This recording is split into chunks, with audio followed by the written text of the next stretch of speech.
Flow Sports has changed the game. We created the essential destination NCAA fans deserve. Together, Flow College and NCAA conferences, institutions, and teams have taken all collegiate sports to the next level. Oh my goodness!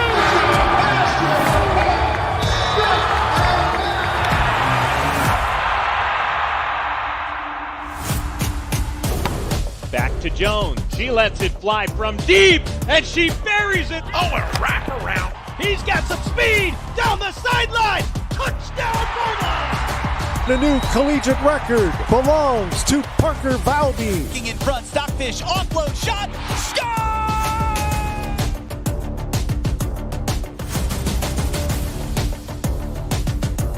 Smith making three. That is crushed. It's a touchdown!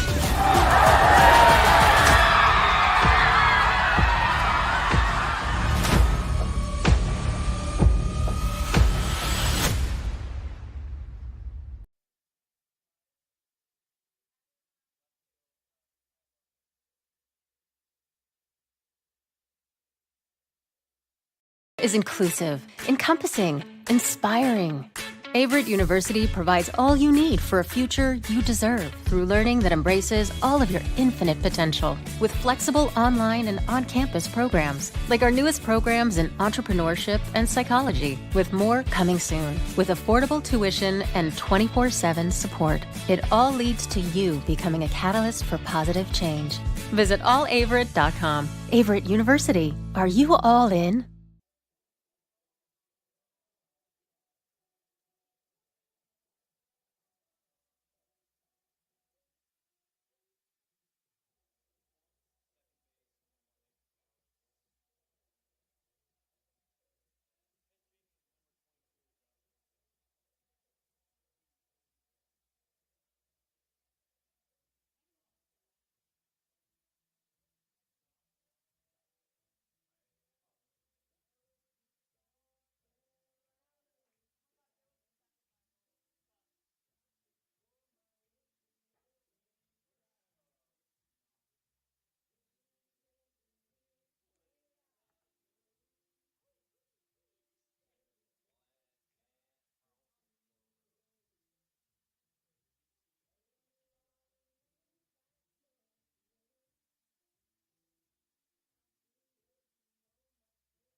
first season, Averett is coached by Billy McLaughlin. He's assisted by J.C. Berry and Mason Williams. Training for the Cougars.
And welcome everybody to Owen Fulton Fields here at Averett's North Campus in Danville, Virginia. My name is Thomas Heaney III as we're getting set for the Avery University Cougars to take on the Carolina University Bruins here on this afternoon on Tuesday. The Cougars come in at 2-3, won their first two games against Hood University here at home, and then got swept against Greensboro.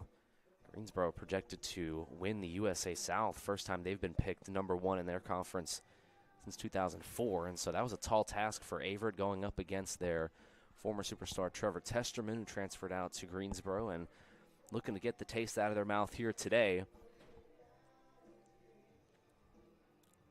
As Averett returns back home where they're 2-0 this season, coming off of their best season in a long time. They made the playoffs as the number 6 seed in the ODAC. And right now, they're going to have Joshua Gunn, number 22, coming on here for Averett. A lot of buzz about this kid here as he has performed very well here early on.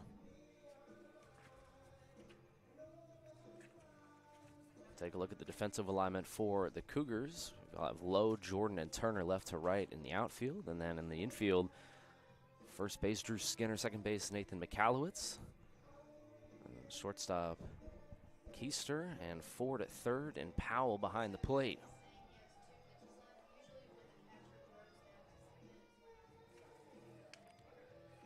Joshua Gunn, 2 appearances, 2 starts coming into today. This will be his 3rd start of the season. 4.91 ERA and 7 1/3 innings pitched.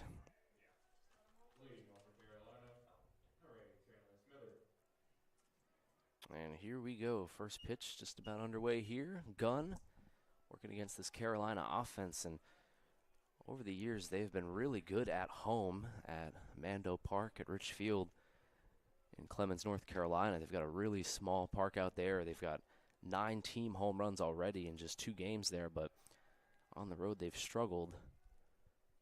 The first pitch is low for ball 1. It's definitely a home run hitting team.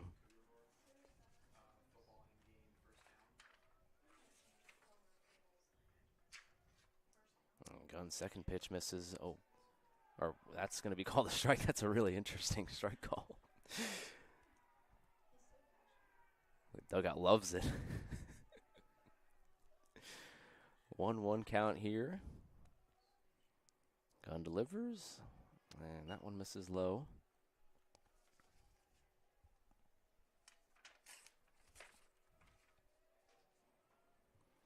Chandler Smithart batting .326 here this season through 9 games. Checks his swing, didn't go.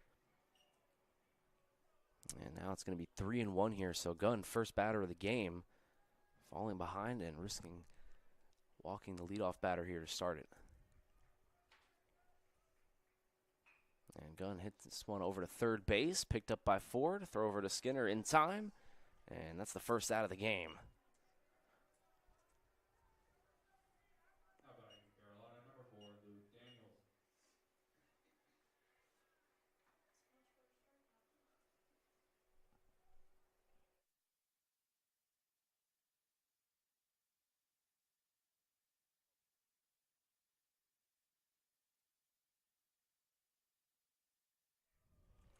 And Gunn's first pitch here will be up and high for ball 1.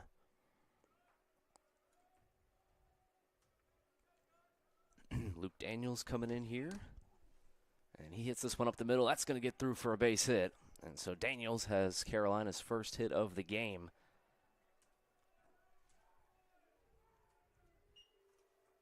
Now batting for the Bruins, number 34, Danny Gonzalez. Danny Gonzalez will come in here, another one of these Bruins who has 4 home runs this season through 9 games.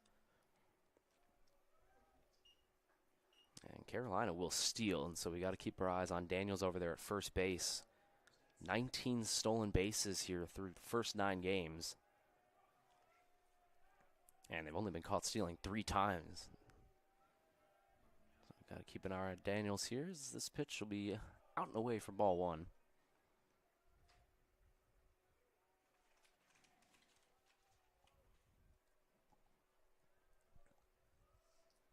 On from the stretch. Short lead for Daniel at first. And delivers a foul ball to Gonzalez. Gonzalez has started every game so far this season for Carolina.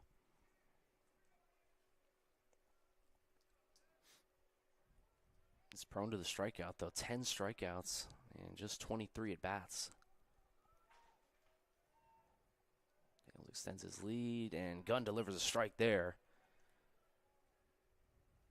And it's 1-2 now. Trying to get the strikeout-prone Gonzalez to swing and miss here. Try to get 2 outs or roll up a double play ball.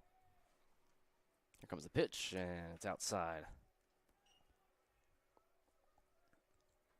2 balls and 2 strikes now to Gonzalez.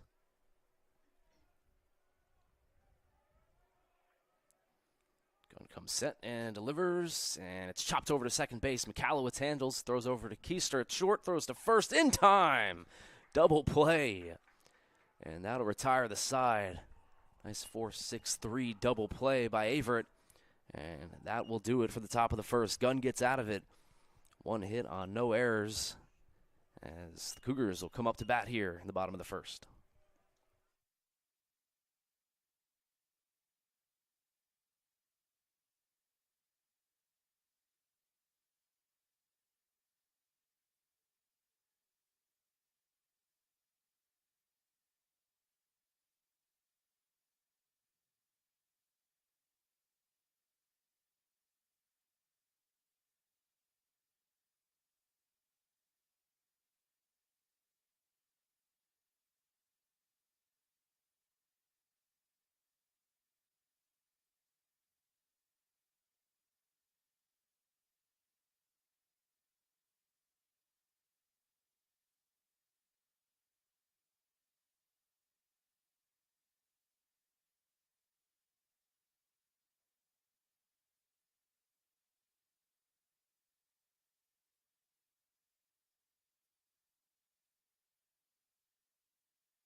Luke Keister getting set here for the Cougars. What a start it's been for the Shenandoah transfer. Batting .421 through the first 5 games of the season for Averett. 8 hits and 19 at-bats, 3 RBIs, and an on-base percentage of .500. So he'll get set for the Cougars here as Carolina will be bringing out Matthew Kelly, making his second start of the season in 3 appearances. 0-2 record so far, so both times he's appeared in a game, Carolina has lost. Kelly with a 13.50 ERA and looking to change up his luck here today in Danville.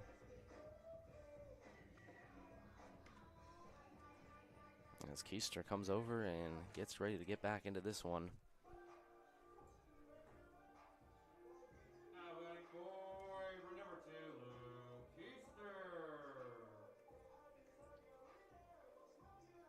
Keister comes up here to go up against Kelly.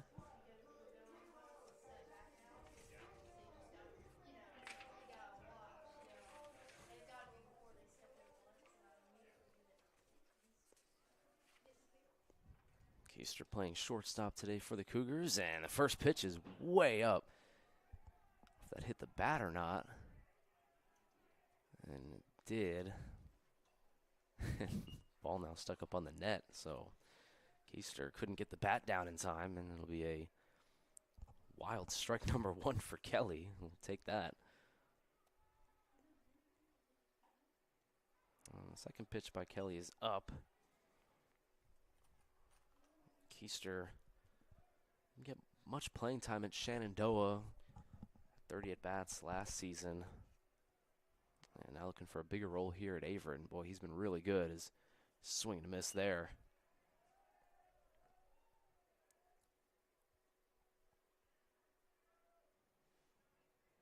Averett will send up Keister, Ford, and Jordan. 1, 2, 3 here for Averett. 1 ball and 2 strikes here to Keister. And he pops this one up foul.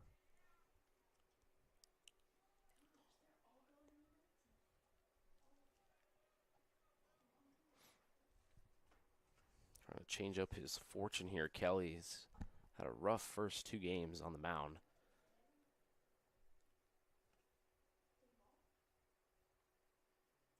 And be asking for a new ball here.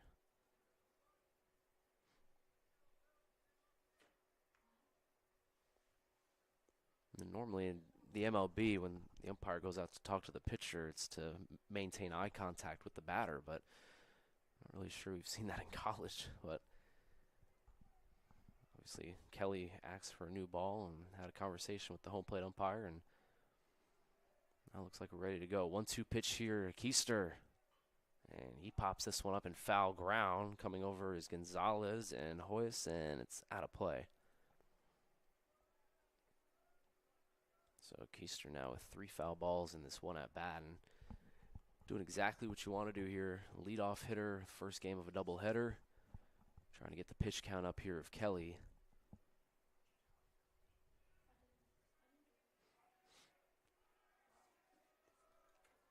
So still 1 ball and 2 strikes here to Keister. Pitch is lined into left field, and that's going to get down in front of Daniels for a base hit.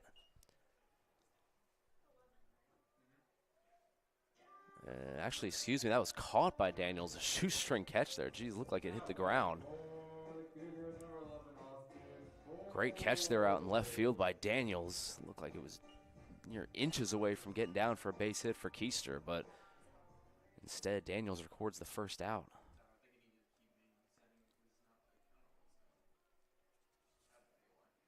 Now Austin Ford will come up, and that's a nice breaking ball in there for strike 1.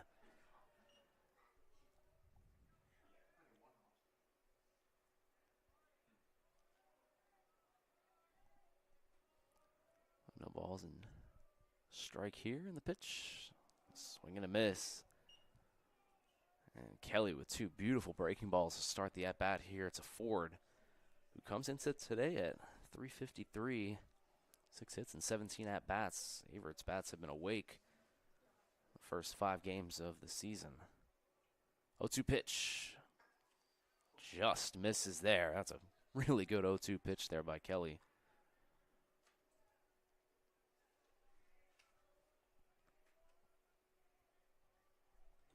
deck is Maddox Jordan. 1-2 pitch here. And a swing and a miss. 4 pitches, 4 breaking balls by Kelly, and he retires Austin Ford.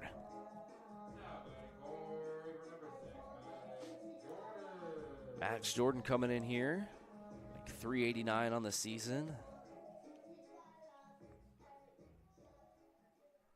Second on the team in batting average early on. And Kelly's starting to deal here as there's another strike. Trying to get Drew Skinner a chance.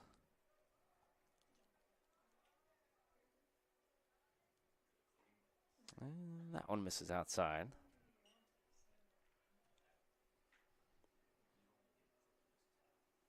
Maddox playing center field here today and batting third. An increased role from last season. I got to see him a lot as a pinch runner last year. Now it's a ground ball hit to third. Brown handles, throws it to first, and in time. And that will retire the side. And so the Cougars go down 1-2-3. No hits, no errors, no runs. We'll head to the top of the second here in Danville. 0-0 score.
Gunn getting ready for the top of the second here against Carolina University, previously known as Piedmont International University.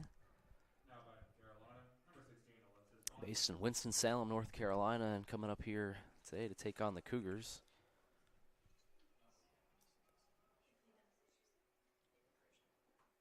And the first pitch is a little bit low for ball one by Gunn.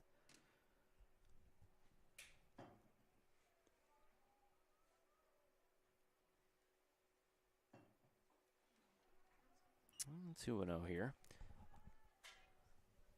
Averett played Carolina 3 times in their history and have lost 2 of those 3 matchups. As that one misses again, and now it's 3-0 here. And Gunn's just got to try to groove one here and get it over the plate.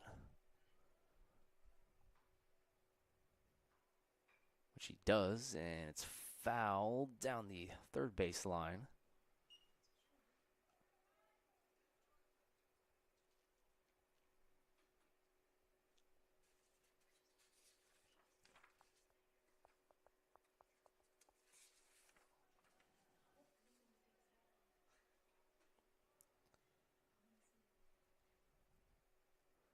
So 3 balls and a strike here.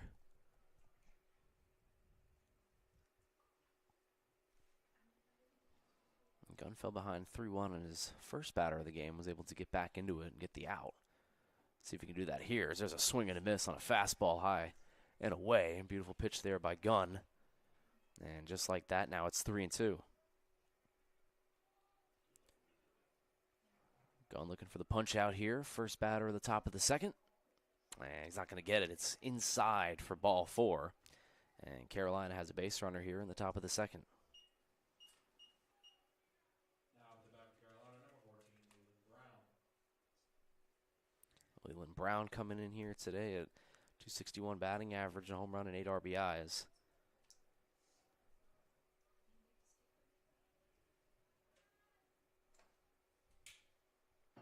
Back-to-back innings now. Gunn working from the stretch. As Brown hits this one in a foul play. Skinner trying to give a bid for it all the way to the wall, and it's out of or in play, but on the ground and foul. Skinner ran a long way for that. The catcher playing first base here this season. Played a ton at catcher last year. Had some fill-in roles last year at first as well, and we've seen him play first in the first 5 games of this season. Brown hits this one to shallow right. In comes Turner, and that's going to fall for a base hit. Turner did a good job at faking him out. Now it gets away. All the way down the third base line it goes, and holding there at third now. But both runners advance, and Turner did a good job there at faking out the runner at first, trying to nail him at second, but the throw went awry. And just like that, now Gunn working with trouble, second and third with nobody out.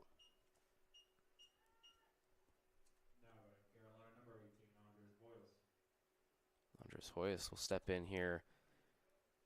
Just his third at-bat of the season this series. Coming off the bench here today in a starting role.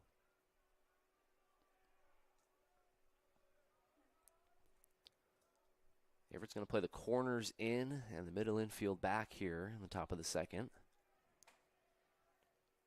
And it's inside and drills Hoyos. And now Averett in some real trouble now, as now it's bases loaded with nobody out.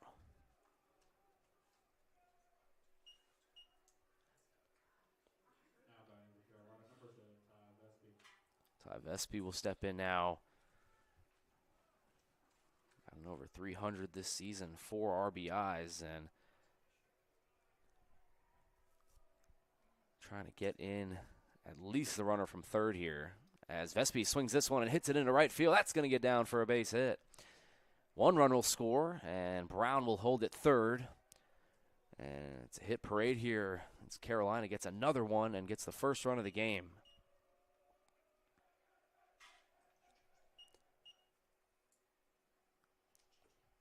Now, assistant coach Mason Williams will come out and talk with Gunn.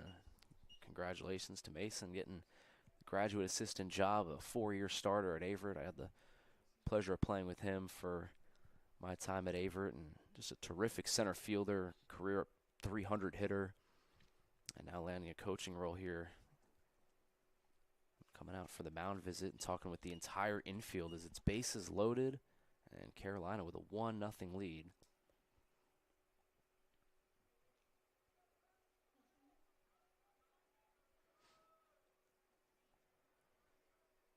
So Coach Williams has a talk with Gunn. Gunn will talk with Powell. And Keenan White now will come in.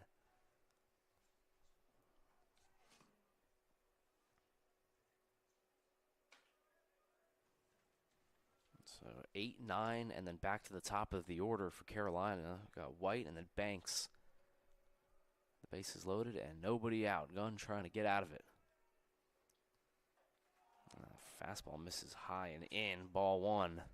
And now the bullpen's going to start to get a little hot.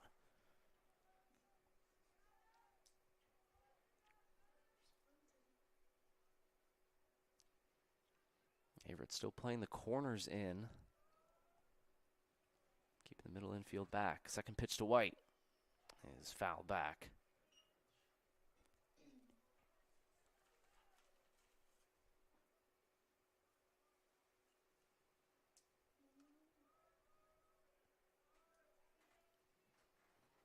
Gunn could really use a ground ball here, preferably to one of the corners. As that one gets the outside corner for strike 2.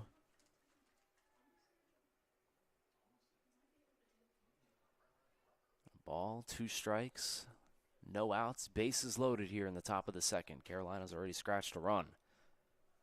They're looking for more. Gunn's looking to put it down. 1-2 pitch. And that one's fouled back.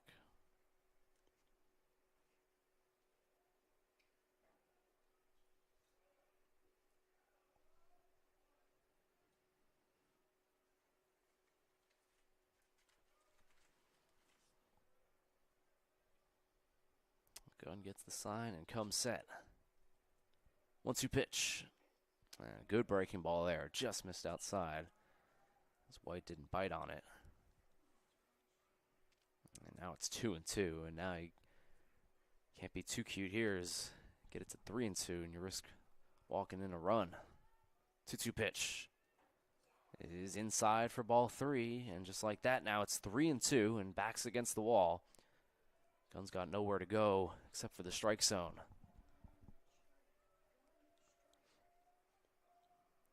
Got to get it in here. Bases loaded. A ball would send in another run. Payoff pitch is weakly hit foul.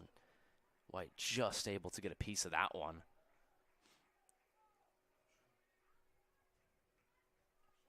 Turning into a really good at-bat here by White. The number 8 hitter with the number 9 hitter on deck. 3-2. The pitch. Hits this one into center field. Jordan comes in. He's under it. Gets it. Brown tags. And now he's going to run back. Probably wisely there. As Jordan threw in a seed. And Brown, who does not have any stolen bases this season, wisely held back up there.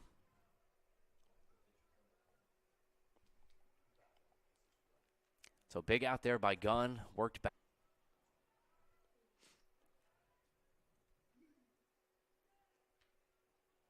Peyton Banks, the number 9 hitter up here, as he swings and hits this one in towards foul ground and right, and that'll go down out of play.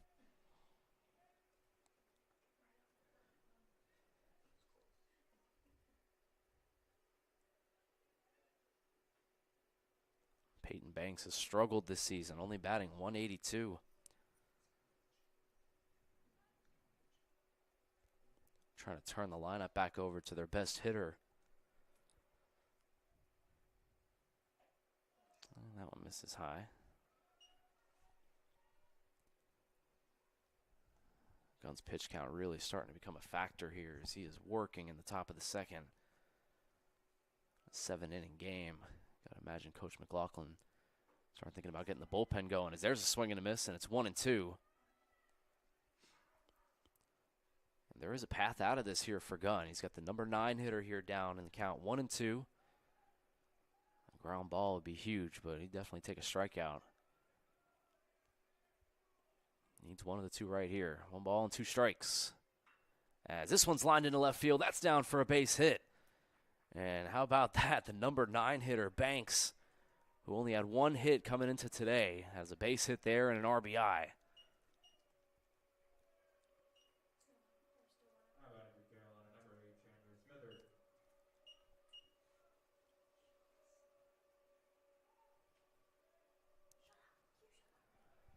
So 4 hits already here, 3 in this inning. Still 1 out here, but now the top of the order coming up here. Chandler Smithart hits this one up the middle. Taylor made double play. McCallowitz steps on it, throws over to first in time. And that will retire the side. Big double play there, rolled by Gunn. McCallowitz goes unassisted and takes it his own. And that'll do it for the top of the second. Only 2 runs scored after all those pitches and 3 base hits by Carolina. Averett stays in it. Good job there by Gunn to work out of trouble. We'll be right back on the Averett Sports Network for the bottom of the second after the break.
Drew Skinner leading us off here in the bottom of the second.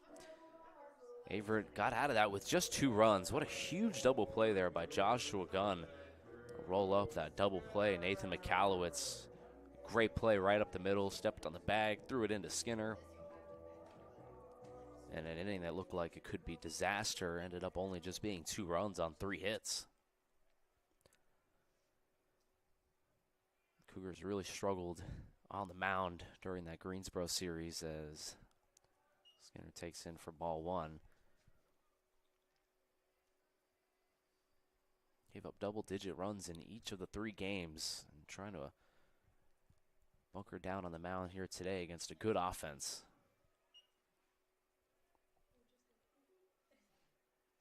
Again, Carolina really kind of has to change up their mentality when they come out on the road and go over their home and road splits over the years as Skinner takes again ball 3. That's 3-0. It's a team that really dominates at home but really struggles on the road.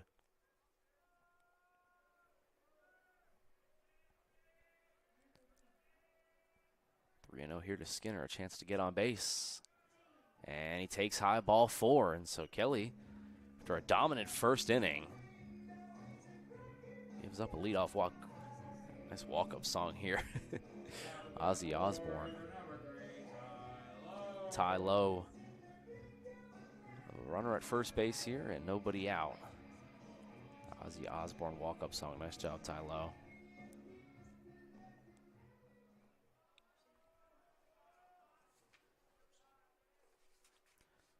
Skinner at first, and Kelly throws in a strike there.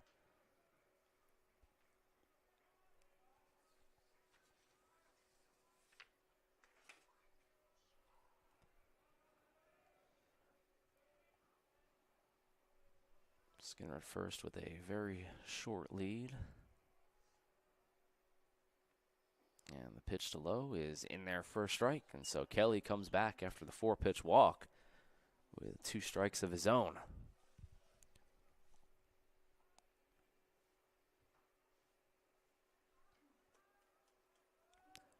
The balls, 2 strikes. Skinner at first. Lowe the batter. And it's in the dirt. Did he go? They're going to say no, and Skinner's able to swipe second. So it's a called ball. The appeal to first base, and now, just like that, Ty Lowe's got a chance to drive in a run. Great read there by Skinner in the dirt. It's one of those where you kind of have to judge it at first and make a risky decision, and he made the right call there to try to get to second base.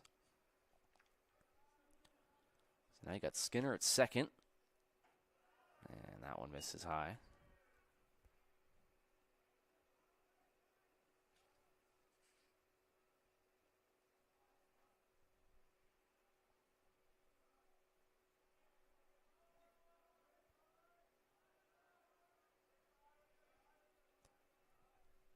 Second baseman Banks playing heavy on the pickoff there. As Lowe hits this one up the middle, that's going to get through for a base hit. Holding at third is Skinner as White fires in a strike here at home, but still it's a base hit for Ty Lowe, and Averett has runners at the corners here with nobody out.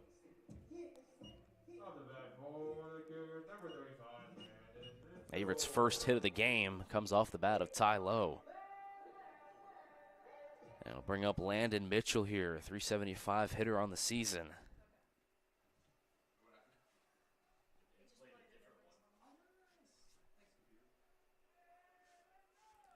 Tyler Lowe has a stolen base on the season. He's 1 for 1. Very modest lead at first. Here comes the pitch, and this one is hit up in foul ground, trying to make a play on it, and Hoyas is able to catch it. What a play there. That is such a tough play right behind the net.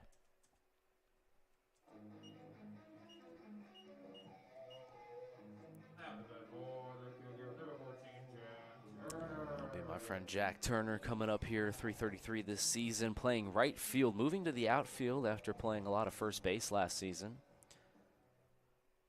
He appeared in the outfield at times, but now full-time right field. And a big spot here. He's got runners at the corners with one out. And there goes Lowe. Lowe heads towards second base. It's a good throw by Hoyas. He is safe. And Ty Lowe steals second. His second stolen base of the season.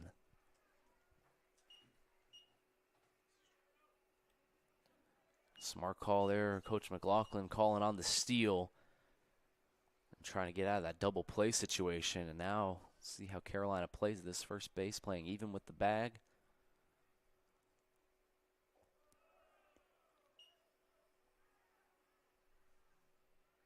And it looks like Carolina might concede a run if Turner's able to hit a ground ball up the middle.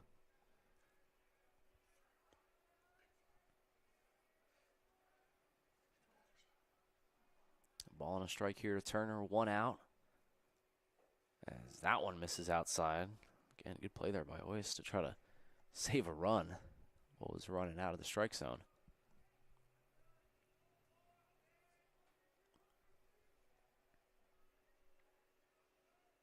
Waiting on deck for Averett is Daniel Powell Jr. 2-1 pitch to Turner is in the dirt, ball 3. So at this point, maybe even think about just kind of putting Turner on, get back into the double play, force at any bag, work down in the order.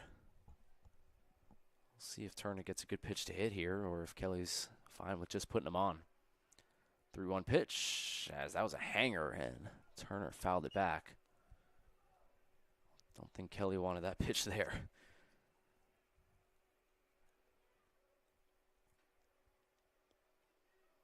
So now 3 balls, 2 strikes. Kelly surely going to try to go for the strikeout now. And Turner looking to put the ball in play. Carolina playing back in the infield. So ground ball probably will score a run. Here comes the pitch. It's a ground ball to short, and they will concede the run. They'll go to third, and he's out at third base, but Skinner's able to score. And so Turner's going to get the RBI on the fielder's choice, and Averett cuts the lead to 2-1.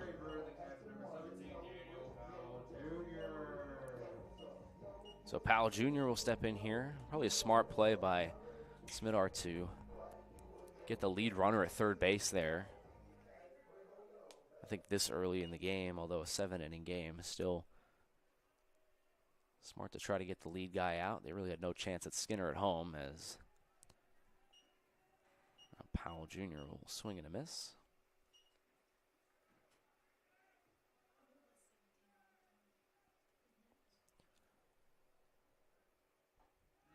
And Kelly misses high and in. See how both coaches play this. Averett's new head coach, Billy McLaughlin, in his first season,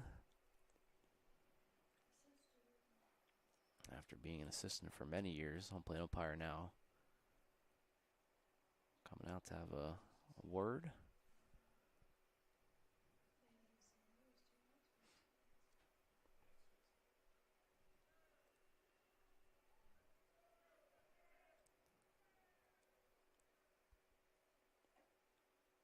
And Kelly misses high, 2-1. Waiting on deck is double play machine Nathan McCallowitz, who had double play in the first inning and then the unassisted double play in the second.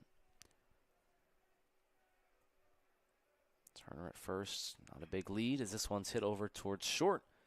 Throw over to first base and in time, and that'll retire the side. Averett gets a run on a hit as they still trail 2-1. Jack Turner got in the RBI. We'll head to the top of the third inning here. Averett down 2-1.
Daniels comes in here, top of the third. Carolina with the lead over Averett, 2-1. And Gunn in his third inning of work, and the first pitch is outside for ball one. Gunn, despite the pitch count being way up there in the second inning, was able to work out of a bases-loaded jam and only surrender those 2 runs.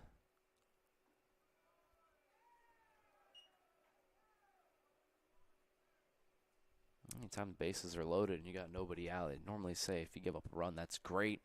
2 runs is good, and anything after that is not ideal. And so Gunn just holding it to those 2, especially this early in the game, really big for Averett.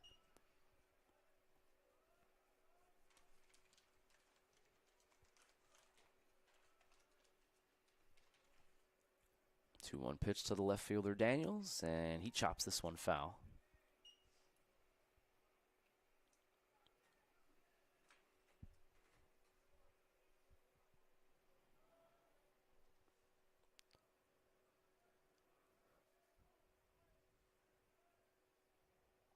Daniels 1 for 1, hits this one right back up the middle, and it's picked up there by Gunn, and in time for a PFP. And that's the first out here at the top of the third. Nice play there by Gunn.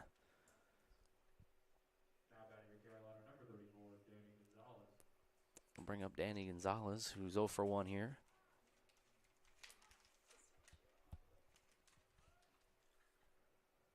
Boy, Carolina hitting a lot of balls up the middle. Even a couple of their hits have been right up the box. We saw McAllowitz make a double play right behind second base.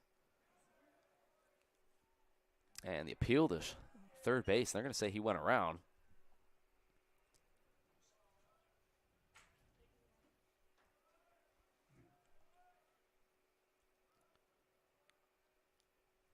The 1 pitch here. And that's a really good pitch. 0-2, looked like a changeup there by Gunn.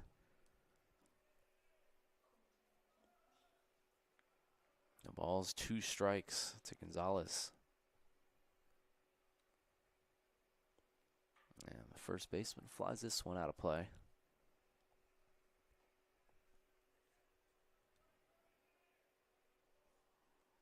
Daniels let us off. Gonzalez trying to get something going here for Carolina. 1-2 pitch. He's in the dirt. Past Powell.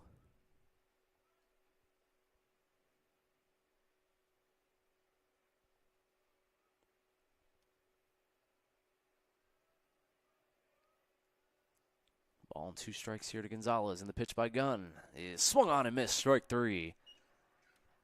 Nice sequence there by Gunn. And there's 2 away.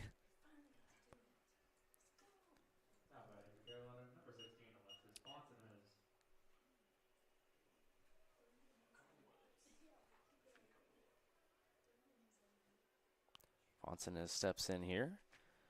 2 outs and nobody on, and a smooth inning here by Gunn is not smooth anymore, as that's a base hit with 2 outs. Fontenez is able to get on. And the 5th hit of the day here for Carolina.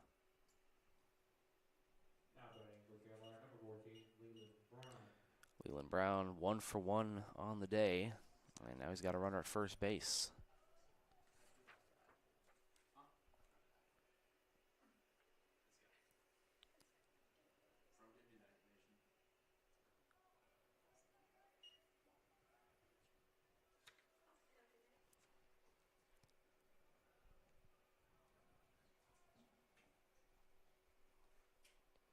Brown had an opportunity to tag up and score on Jordan in the last inning, opted not to as it's fouled back.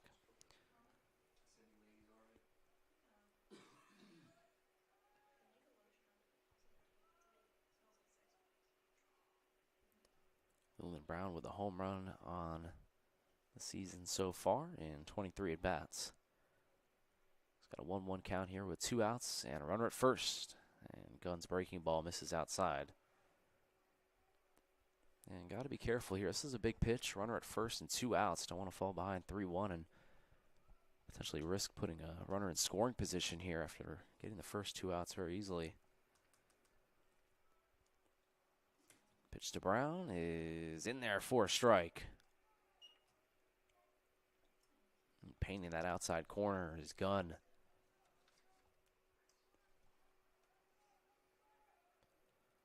2 balls, 2 strikes, 2 outs, and a runner at first base.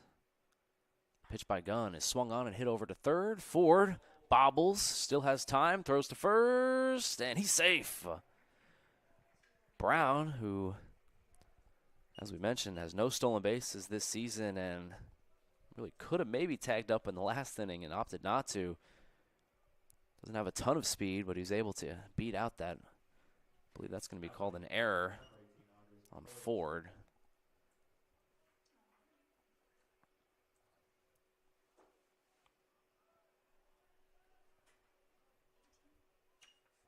So now we got runners at first and second with 2 outs, and Carolina with an opportunity. That's a nasty breaking ball there by Gunn.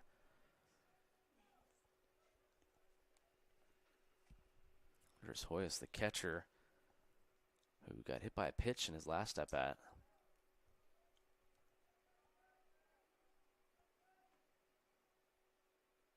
Another breaking ball there by Gunn, and that one's chopped foul, and it's 0-2.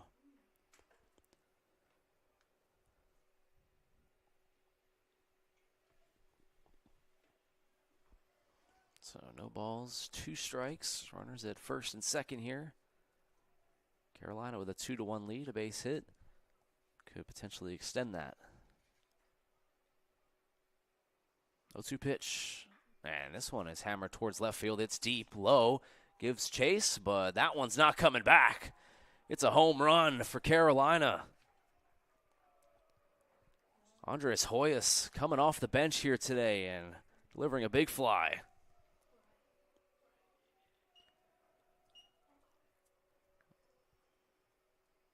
And so Carolina now leads 4-1 on the home run by Hoyas.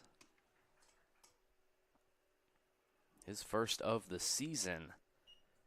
And that one definitely would have been out of Rich Park as well. I was talking about it before. This is a home run hitting team. Already this season, 13 home runs early on, but a lot of those are hit on the road. That one would have been gone anywhere. As Gunn gets it in for a strike. And it just shows how quickly an inning can turn. Gunn retires the first 2 batters here in the top of the third. Gives that a 2-out single. As this one's chopped over to short.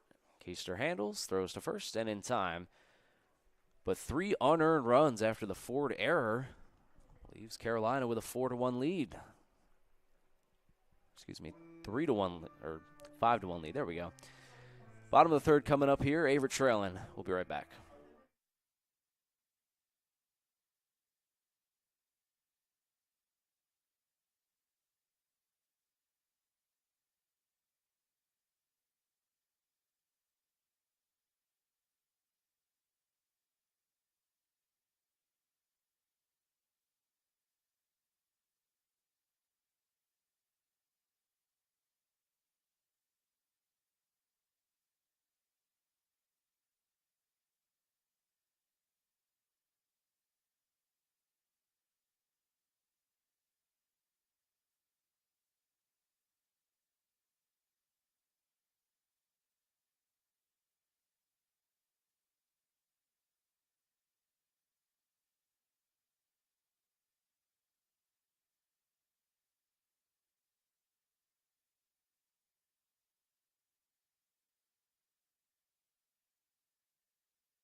And we are back here, bottom of the third. Cougars looking to strike back following the Hoyas 3-run bomb.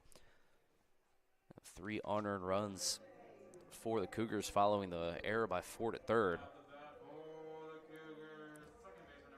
It's just been a tough stretch for Averett's defense and pitching. 47 runs scored by Greensboro last week. Gave up double-digit runs in each of those 3 games. And already 5 here through the first 3. Mikalowicz comes in, shows bunt, pulls back. And it's going to be a ball. A shortened 7-inning game here in non-conference, and so Averett's offense looking to work fast here as they're about to go through the order for the second time as Mikalowicz swings, hits this one over towards left. It's deep, driving all the way back to the wall, and the warning track, it hits off of the wall. Mikalowicz strolls into second there with a leadoff double. Daniels went all the way back and couldn't grab it. What a drive there by Nathan Mikalowicz, opposite field. Oh my goodness. Mikalowicz had that walk-off against Hood, and he's just off to a great start. The second baseman having a great day here today in the field and now at the plate. 2 double plays turned at second, and now he comes in at the number 9 spot and drives an opposite field double off the wall.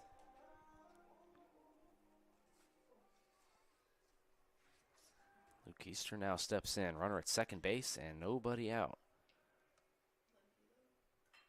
And he hits this one past the shortstop through the hole. Mikalowicz will hold there at third, but it's a base hit for Keister, and now Averett has runners at the corners now with nobody out. 2 quick hits for Averett, and that's exactly what the doctor ordered here following those 3 runs.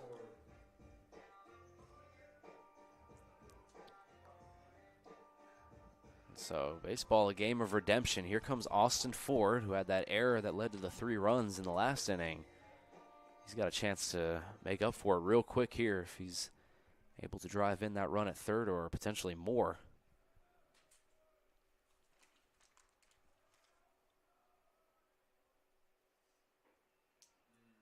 Ford takes for strike 1.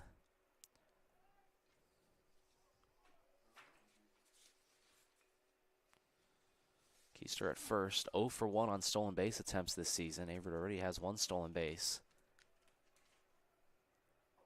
And Ford takes high.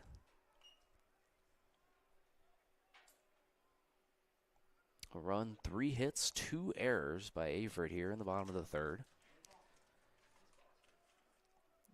As Maddox Jordan waiting on deck. Averett looking to strike back. Back-to-back innings where Carolina scored multiple runs. As there he goes, Keister heads towards second. It's a great throw, and now we've got a situation where the second baseman, Banks, has to make a call, and he just runs him back to first base. And honestly, that's what a lot of coaches teach right there. Don't want to put too much focus on the runner at first and give up that run.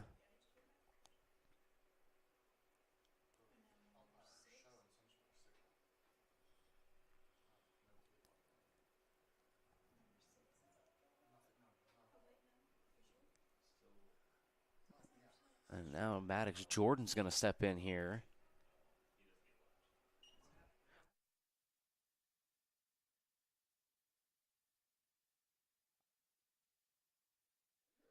I believe they called batter's interference there. I don't think there was 2 strikes either way.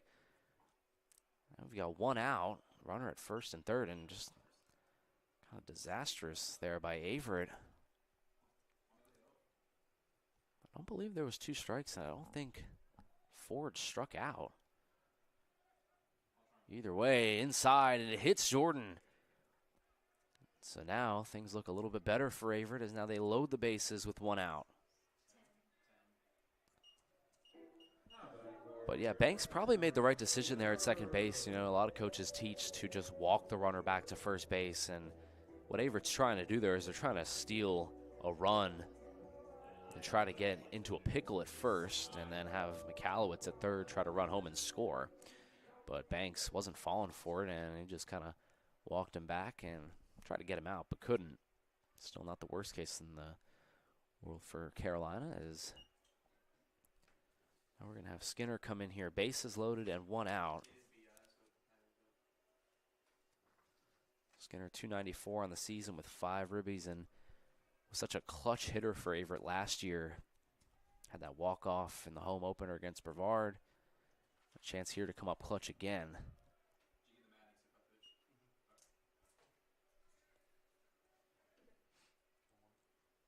So the Cougars down by 4. But they've got 4 potential runs sitting out there, including Skinner.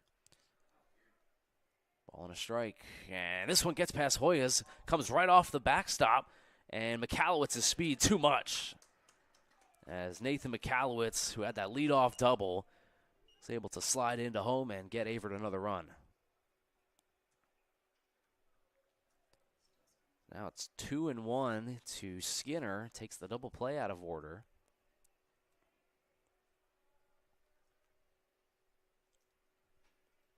And Kelly had a couple of those where it looked really close. Hoyas was able to do a great job at keeping it in his glove. That one was way too far out. As now Skinner hits this one to right. Vespi comes in. That's going to be plenty deep enough to score the run. Both runners will tag, and it's a productive sacrifice fly for Drew Skinner. So 2 runs crossed now for Averett. And here comes Ty Lowe, the chance here with 2 outs and a runner sitting out there at third base. It's Maddox Jordan.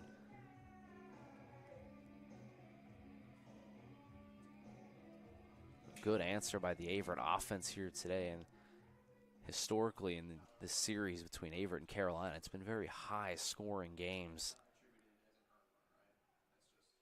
As Jordan lofts this one to right field, Vespi's there, and he makes the catch, and that'll retire the side. But the Cougars get 2 runs, get a couple of hits, and the leadoff double by Nathan McAllowitz proves to score a run as well. Averett down 5-3 here as we head to the top of the 4th.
Coming into pitch here in the top of the 4th is Will Green, the second, the junior out of King George, Virginia. Had a big role last season for Averett, pitched 14 innings, 8 strikeouts, 9 walks, and Will come in here. Made 1 start as a redshirt sophomore, appeared in 17 games, was former coach Kenny Fleming's biggest bullpen arm last season.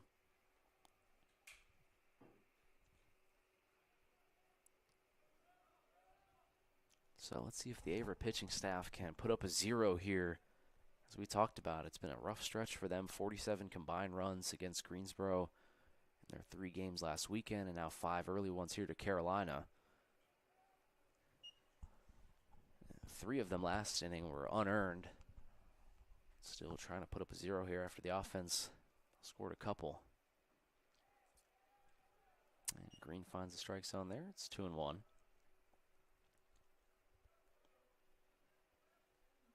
Joshua Gunn's final line, 3 innings and 2 earned runs. As now this one's chopped over towards first. McAllowitz gets it, covering the bag. Oh, nicely done there. Will Green, another beautiful PFP there by the pitchers. As Green is able to run over there and step on the bag. That is a really tough play. And yet again, a great play by Nathan McAllowitz, and he is just having a sensational day in the field and at the plate here early on. Double off the wall, great play there. 2 double plays, an inning-ending double play in the first 2 innings.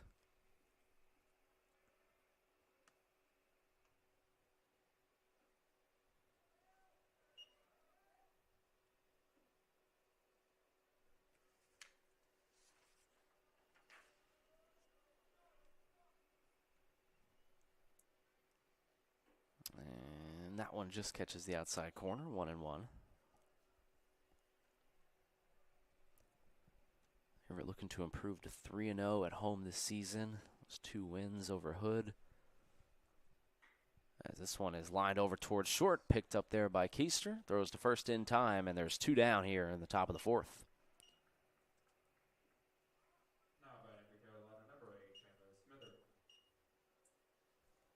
So Peyton Banks, who created havoc in his last at-bat, scoring a couple of runs on a single with 2 outs. Lines out there to Keister, and now there's 2 gone, and the top of the order comes back up here. Green's breaking ball finds the outside corner, strike 1.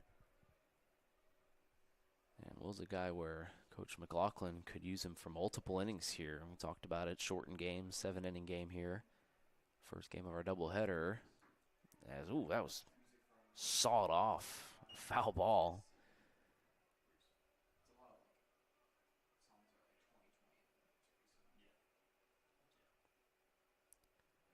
And it's 0-2 here. It was a pitch from Green, and it swung on and missed. Strike 3. Will Green. Good morning, good afternoon, and good night here in the top of the 4th inning as that'll retire the side. Nice work there by Will. And Carolina goes 1-2-3. Averett's offense coming back here and trying to tie this game up or take the lead, and we return.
Kelly back out for his 4th inning of work with a 2-run lead. And Averett looking to continue to put up some good offensive numbers. We saw 2 runs in the last inning, a run before that.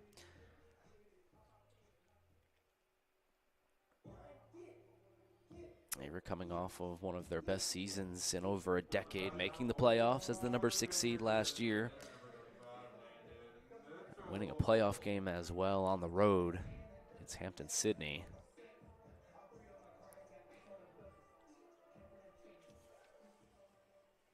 Landon Mitchell stepping in here.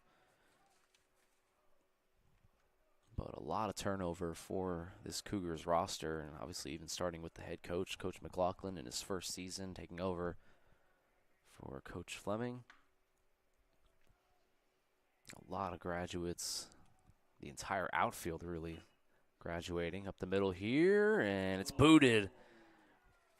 And that's going to be the first error for Carolina, E6.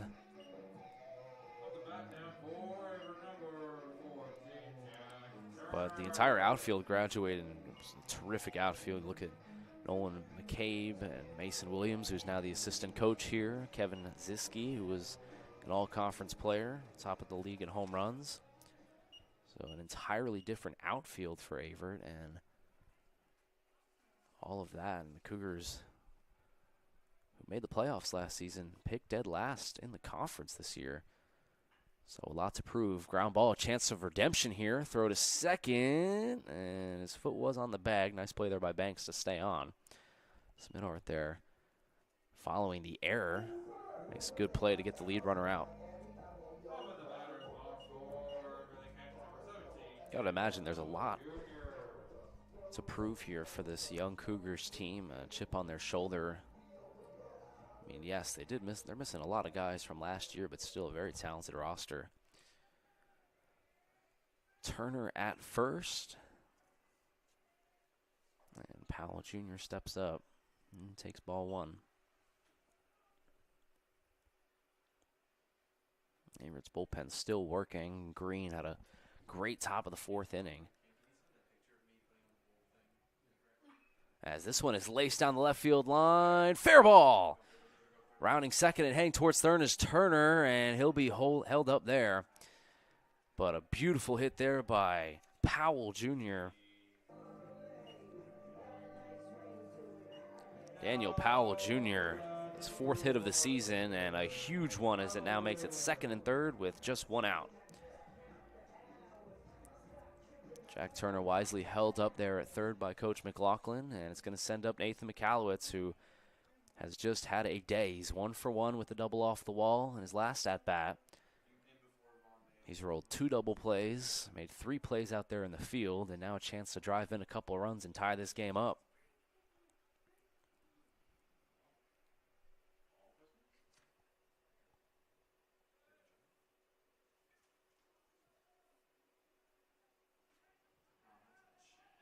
McAllowitz 1 for 1. Going to tie this game up. McAllowitz swinging first pitch and fouls it back.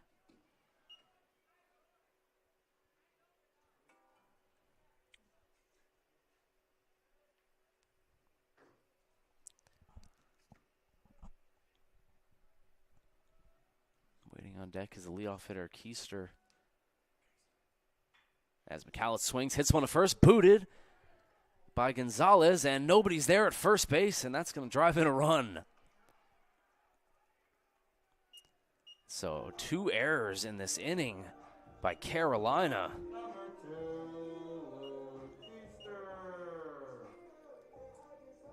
And Averett's able to get the run, and McAllowitz hit it hard. You hit it hard at somebody, anything can happen. So it's an E3, we've had an E6, and these are all unearned runs here for Kelly, who's got to be furious at this point. 5-4 now, and a chance here for Keister to tie this game up. McAllowitz at first. He's got good speed. And they'll check on him at first, and nothing doing. So Smithart and Gonzalez at first base. I mean, 2 pretty easy ground balls just booted.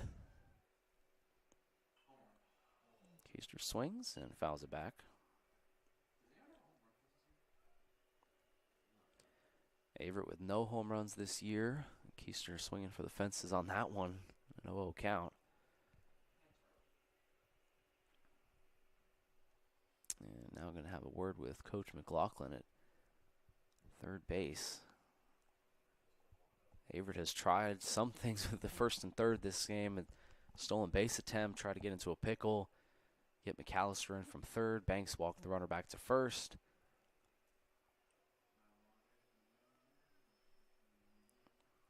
Third baseman Brown comes in a little bit.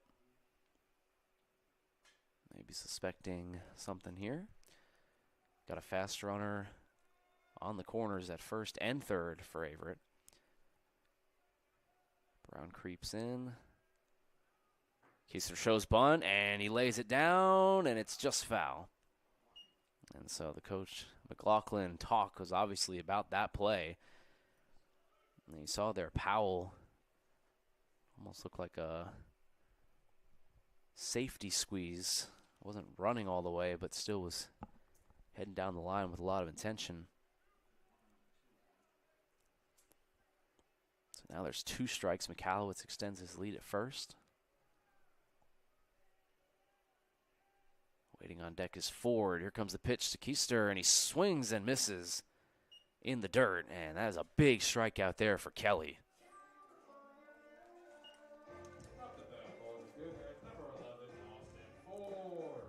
So here comes Ford.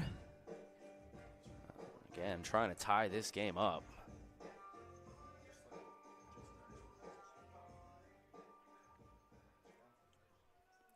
Michalowicz at first. We'll see if he runs, tries to put the pressure on Carolina as they take a look at him.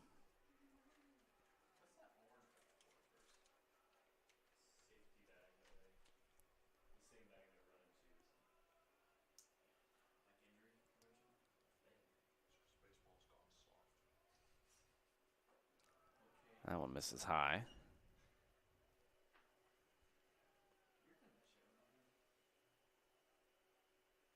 Ford 0 for 2 so far here. Still looking to make up for that error he had in the 3rd inning that led to that 3-run homer. As that one just almost hit Ford. Kept it inside. And it's 2-0. Waiting on deck is the number 3 hitter, Maddox Jordan. Jordan 0 for 1. Michalowicz takes the lead at first. Runners at first and third. Here comes the pitch, and it's inside, ball 3. So Kelly's pitch count getting up there now, 60 pitches through 3 2/3 innings of work. We'll see if Ford is swinging here or he's got the red light. Red light, and in there for a strike.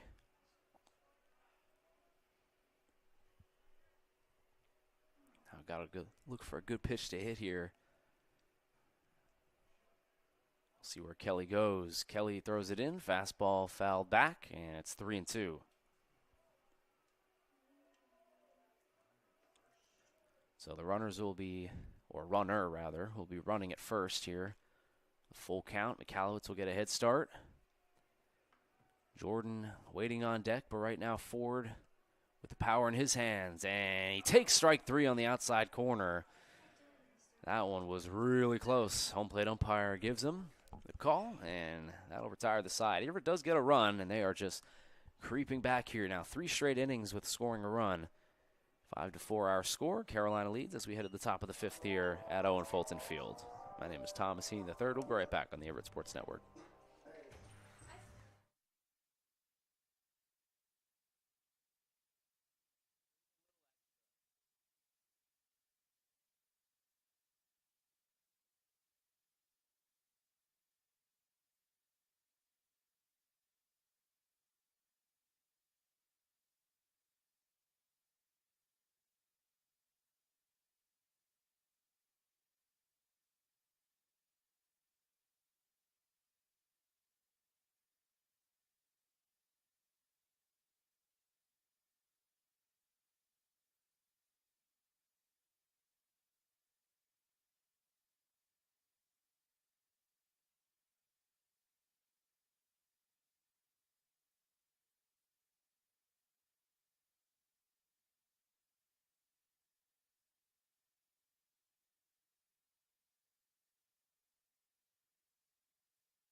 Daniels leading us off here in the top of the 5th, and Will Green getting another inning of work here out of the pen. Had a 1-2-3 inning last inning. And starts us off with a breaking ball in the outside corner for strike 1. Carolina looking for an answer. Averett just clawing their way back here and trying to come back from being down 5-1 as that one is fouled back. It'll be Daniels and Gonzalez to start us off here for the Bruins.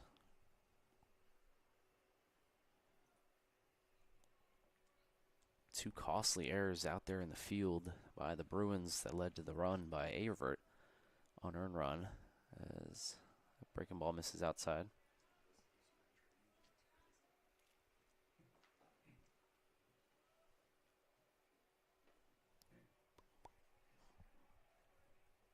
Ball, 2 strikes, and no outs here to Daniels, leading us off here in the top of the 5th. As this one is laced right back up the middle. McAllowitz dives, makes the play, throws it over to first. He got him! Oh, wow, Nathan McAllowitz. What a highlight play there by McAllowitz at second base, and he's just been doing it all day. 2 double plays. Another one right there, adding to his tally of just spectacular play. McAllowitz played a little bit of shortstop last season, now second base, and he is making the most of his opportunity. That was just terrific. So now 1 out here for Gonzalez. I mean, the way that ball was hit, too, it didn't really look like he was going to have a play on it. Just able to dive out, make the stop, and then get to his knee and throw a 1-hopper to Skinner.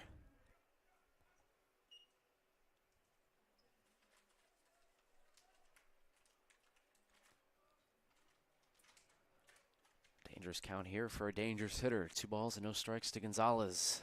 And he takes it inside for ball 3. And so just like that, Green, after getting a gift from McAllowitz, down in the count here to Gonzalez, 3-0.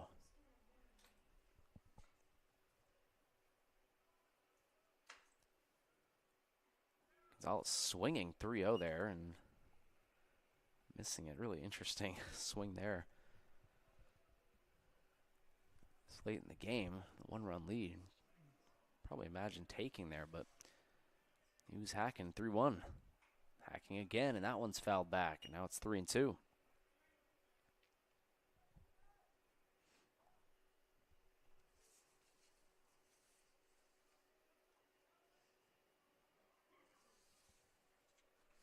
Three balls, 2 strikes, and an out here. Nobody on, top of the 5th. As this one's hit up the middle. Trying to make a bid for it is Keister. Throws it over to first in the dirt, but it's scooped up there by Skinner. And Averett flashing the leather here in the top of the 5th inning. That's 2 nice plays up the middle. Now the bat for the Bruins, number 16, Alexis Fontanez.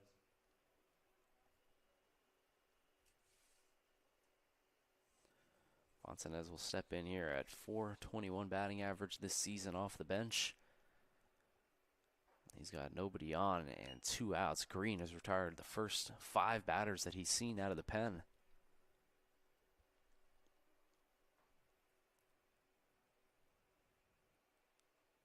Check swing, and home plate umpire is going to call it himself.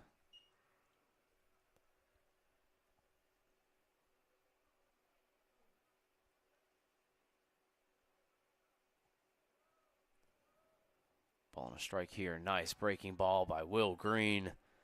And just like that, now it's 1-2. Green relieved Gunn. And the top of the 4th inning, he pitched a scoreless inning there. He's got the first 2 guys out right now and delivers another breaking ball, and that missed somewhere. The home plate umpire has been giving the outside corner, but the inside corner has been a little bit tight. Now it's 2-2. Green looking for the punch out. And instead he misses high. Now it's 3-2.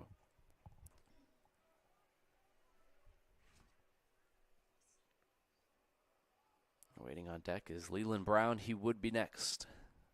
3-2 pitch. He's high for ball 4, and Carolina's got a 2-out base runner.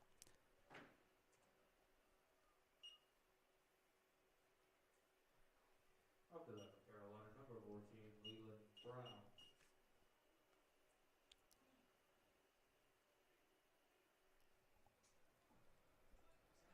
So Brown comes up here, runner at first base. First base runner that Carolina's gotten off of green.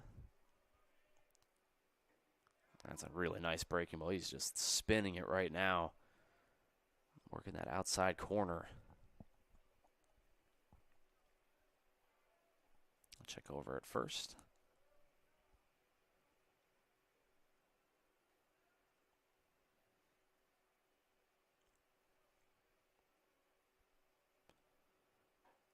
And Brown takes high for ball one. See what Coach McLaughlin does next inning. Obviously, depends on how this inning ends with Will Green, but top of the sixth would be basically top of the eighth in a 9-inning game. As Green hits the outside corner again, and now it's 1-2. Curious to see if Coach McLaughlin sends Green back out there for a third inning or if he goes elsewhere. Right now, Green's got 1-2 with 2 outs. Here comes the pitch, and it's outside for ball 2.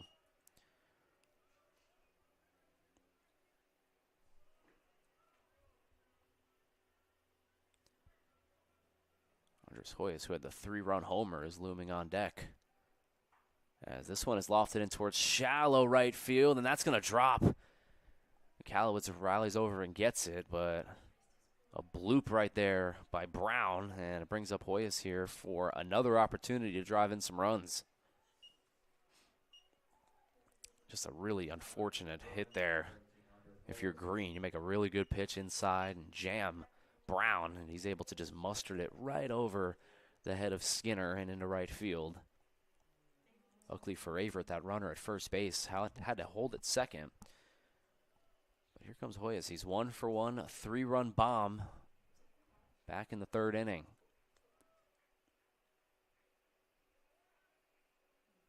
Chance here to create some more damage. As he hits this one to left field, it's deep again, drives low back to the wall, and it's off the wall.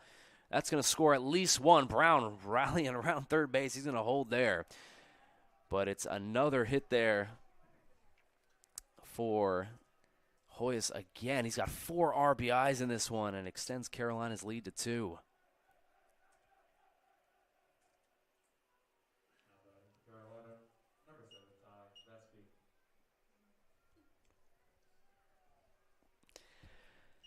So Carolina now with a 6-4 lead. Vespi steps in, the right fielder. This is the second time now that Averett has retired the first 2 batters of an inning. And then it led to runs. Nobody on and 2 outs. And Averett's had a hard time getting out. Here comes a ground ball to Ford. Ford throws all the way over to first. Nice stretch by Skinner and gets him in time. Carolina does scratch a run. Got 8 hits now and a 6-4 lead over Averett as we head to the bottom of the 5th. Cougars looking to take the lead right back.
Alex Prevost in to pitch here for Carolina in crunch time as we head to the bottom of the 5th inning here at Owen Fulton Field. Once again, my name is Thomas Heaney III on hand here at the Averett Sports Network on Flow College. Prevost coming in here. This is his 3rd appearance out of the pen, a 3.86 ERA. 2 1/3 innings of work, 4 walks, and just 1 strikeout. So pitch to contact pitcher, at least for this season.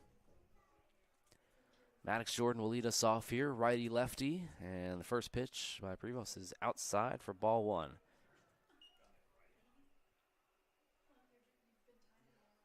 Drew Skinner waiting on deck. Averett looking to try to tie this game up. Jordan swing and a miss.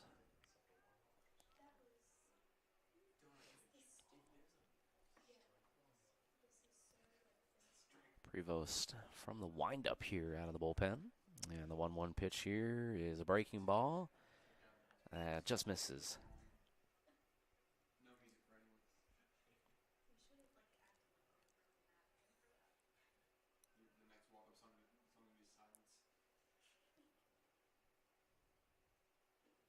And that one misses outside, and Prevost now is falling behind on the leadoff hitter, 3-1. And you do not want to walk Maddox Jordan. This is a guy that will swipe a bag easily if he's able to get on first. 3-1 pitch. Jordan swings and pops it up. This one in towards second base. Banks is under it, and he makes the catch in the wind for the first out.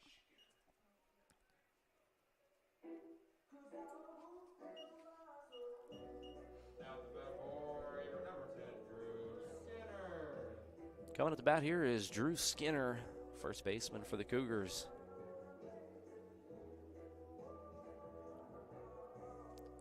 Skinner in this one, he's got a walk and an RBI sacrifice fly earlier in the game. And then breaking ball there by Prevost is in for strike 1.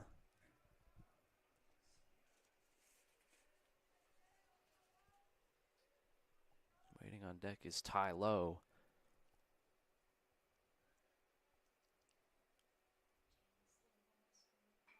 As Skinner drives this one to right field, Vespi's there, and he makes the catch. Good piece there by Skinner, but just right at the right fielder, Vespi.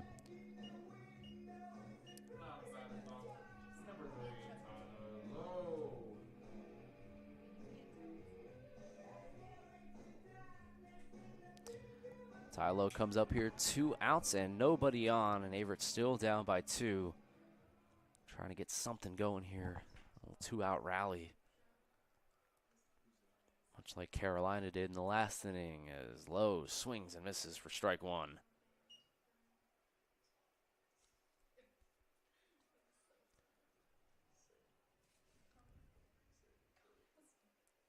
So Alex Prevost has come in here and put up 2 big outs out of the pen for Carolina.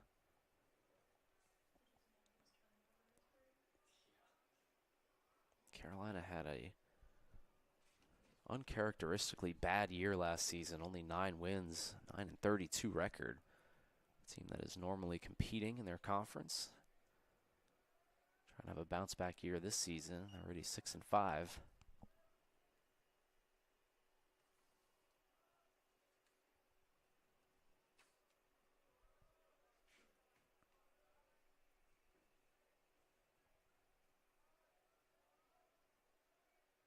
Ball and a strike here, and the pitch is high for ball 2. So Lowe trying to get something started here with 2 outs. Landon Mitchell waits on deck.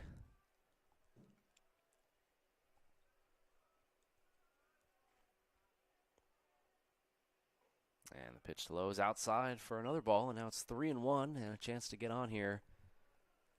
Trying to get Mitchell up.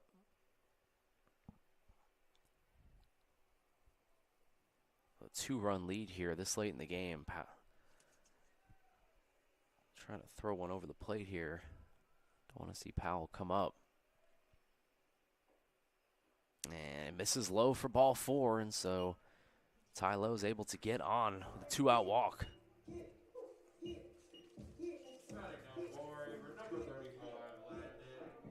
So really the last thing you want to do here with a 2-run lead is Prevost walks the 2-out batter.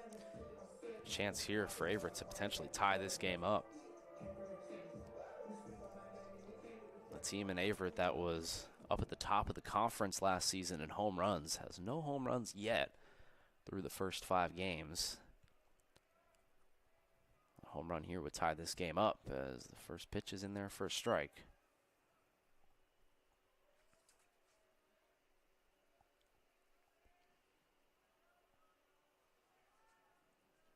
Mitchell came into today 3 for 8 on the season.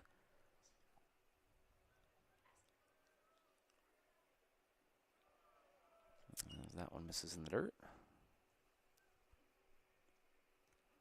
A big-time power on deck in Jack Turner, a guy who can hit it out of the park anytime he comes up. And so this is a little bit dangerous here for Carolina now after Averett gave up that run with 2 outs and nobody on. Averett trying to copy here in the bottom of the 5th. As Mitchell takes outside for ball 2, and just like that, he's ahead in the count.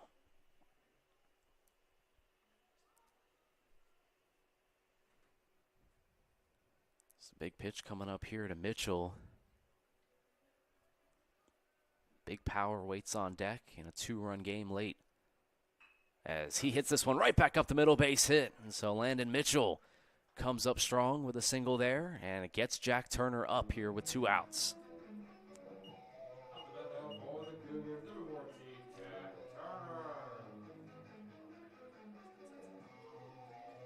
So here comes Jack Turner. We talked about it, big-time power, the right fielder. Will now step up with a runner at first and second with 2 outs in the bottom of the 5th inning.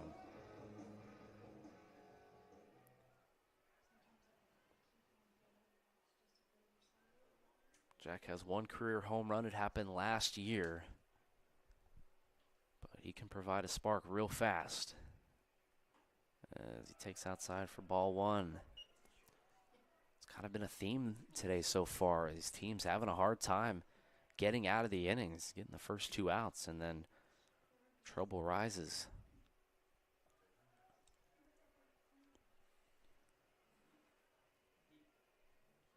Prevost comes set, and the lefty delivers.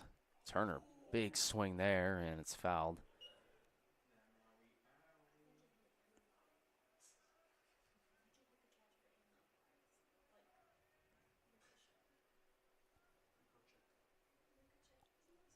See if Jack can just get this base hit here, even a run, try to chip away.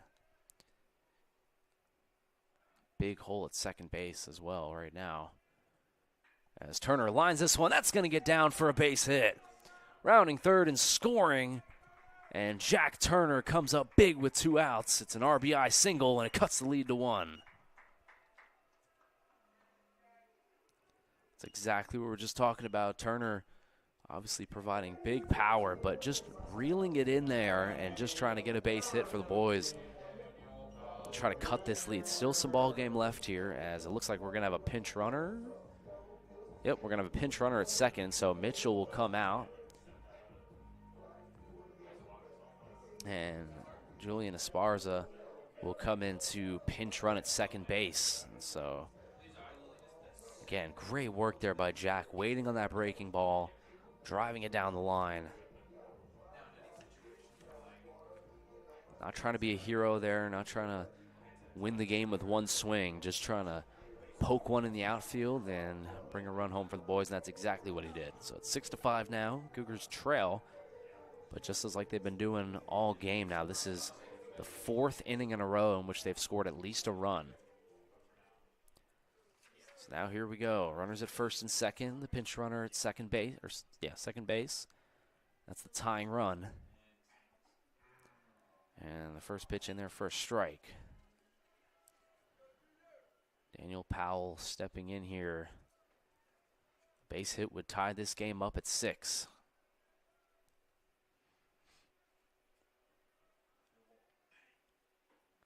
Powell checks his swing, and he went around. Now it's 0-2. And again, Averett doing all of this after first 2 batters were out. Nobody on and 2 outs here in the bottom of the 5th, and now they've scratched a run. Looking for more. Comes the 0-2 pitch, and this one is going to be hit towards foul ground at first base side. Gonzalez runs over, and he makes the catch. What a catch there by Gonzalez at first base. Here at Owen Fulton Field, we've got a lot of space out there in foul ground, and Gonzalez was able to use some of that space to make the catch. That retires the side. Averett does strike, and they get another run. It's 6-5, but the Bruins lead over Averett. We'll head to the top of the 6th inning here, and we will come back in just a moment.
Coming in to pitch here for the Cougars in the top of the 6th is my friend Michael Pellegrino, the senior out of Bayonne, New Jersey. One of the few guys that actually played baseball with here, still on the roster.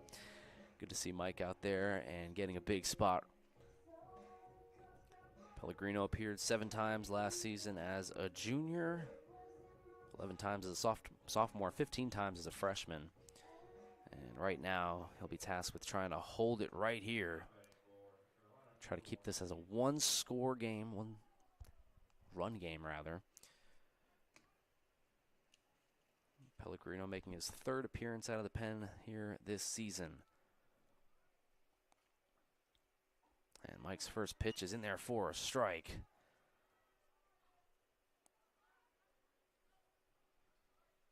Six to 5 ball game here in the top of the 6th. 7-inning game, so it's basically the top of the 8th. And this one is going to be skied towards very shallow right field. Coming out is McAllowitz, and he makes the catch for the first out. And so White is retired.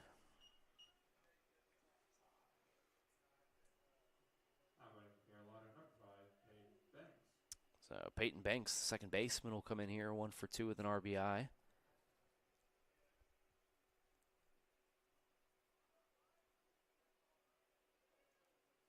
Coach McLaughlin going to the senior out of the bullpen here in a big spot. As Banks hits this one over to third base, Ford is there. Throws it over to Skinner in time. And Pellegrino's got the first 2 guys out here in the top of the 6th.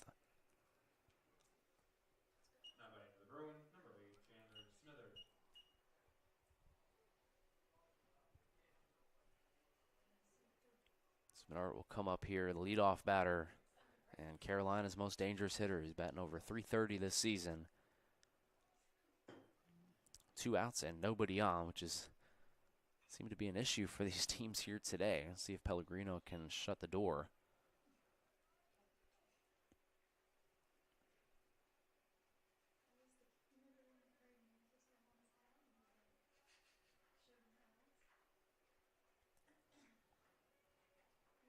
Pellegrino delivers, and Smithart takes it low for ball 1.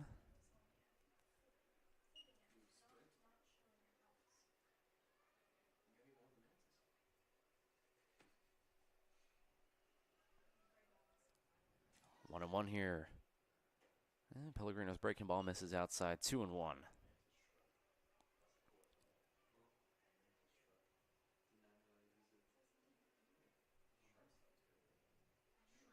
Nathan McAllowitz will be coming up in the bottom of the 6th inning as Pellegrino misses low, and it's 3-1.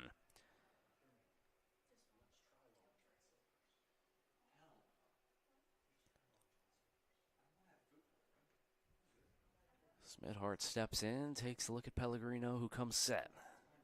Mike gets the sign and delivers a 3-1 pitch. As this one is hit towards left field. Ty low, right there for it. And that'll retire the side. Nice work by the senior out of Bayonne, New Jersey. Michael Pellegrino goes 1-2-3. And it sends us to the bottom of the 6th inning. Averett trails 6-5.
Nathan McAllowitz stepping in here for the Cougars. He's 1 for 2 with a double off the wall.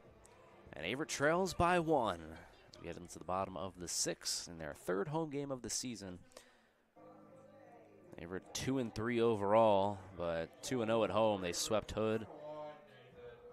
Looking to beat Carolina, a team that they've struggled against in recent years. Just 1-2 against them.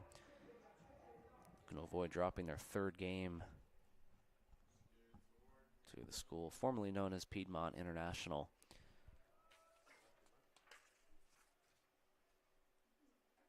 McAllowitz steps in and takes a fastball inside for ball 1. McAllowitz, and then back to the top of the order with Keister.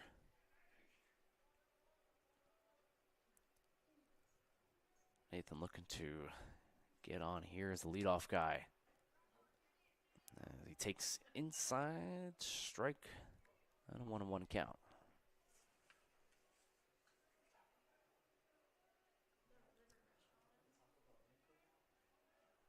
McAllowitz making his 4th start of the season. Now he squares to bunt, pulls back.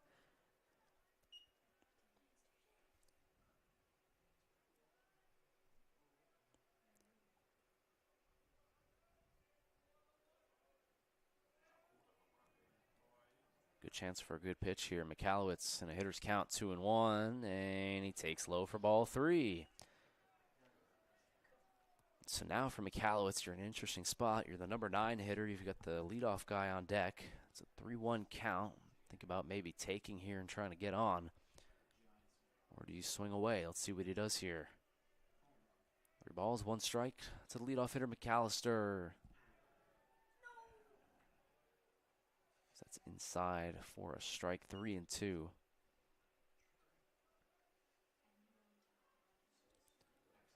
McAllowitz, 3 balls, 2 strikes. Big spot here in the bottom of the 6th inning. McAllowitz, swing and a miss on a breaking ball there. And so nice work there by the pitcher, Prevost, to come back from 3-1.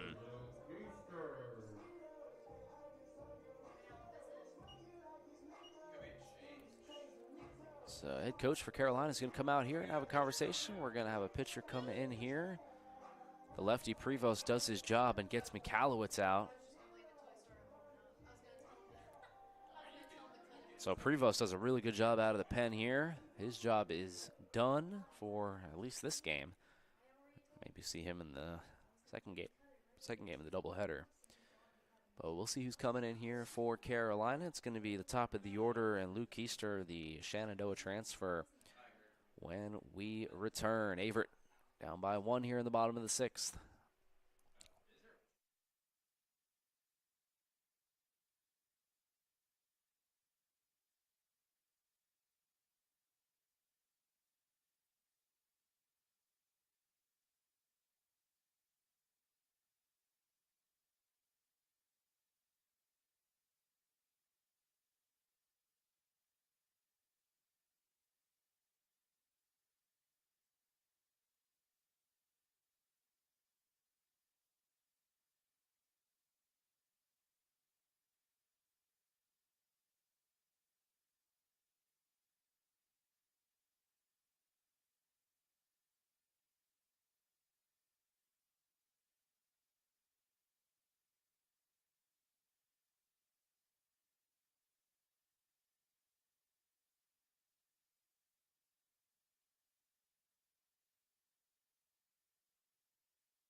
Luke Easter coming in here with nobody on and 1 out here in the bottom of the 6th inning. Ray Collada coming into pitch for Carolina. Ray Collada making his 3rd appearance out of the pen as Keister hits this one into foul ground. Brown giving chase, but he can't get it. Collada 3 appearances this season, 6.75 ERA and an 0-1 win-loss record.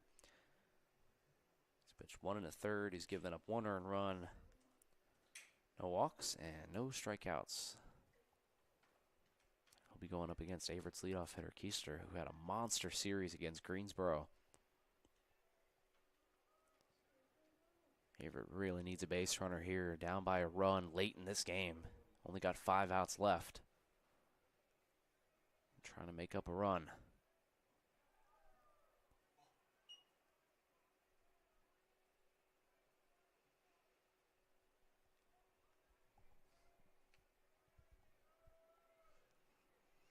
Collada comes set here. 1-1 pitch. He's in there for a strike, and it's 1-2. Waiting on deck for Averett is Austin Ford.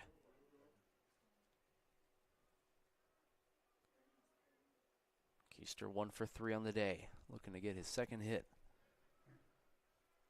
Collada comes set and delivers a 2-1. Excuse me, 1-2, and it's a strike on the outside corner looking. And just like that now, there's 2 gone in the bottom of the 6th.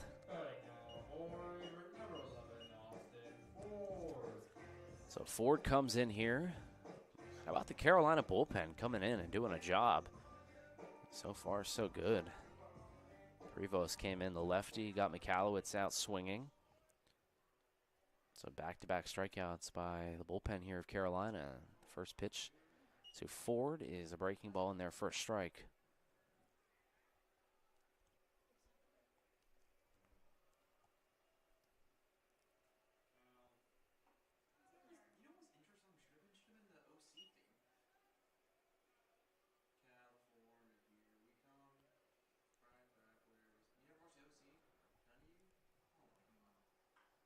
One pitch here is Sky towards center field. White ranges over, and he makes the catch, and that'll retire the side as we head to the top of the 7th inning here. Averett's down to their last 3 outs.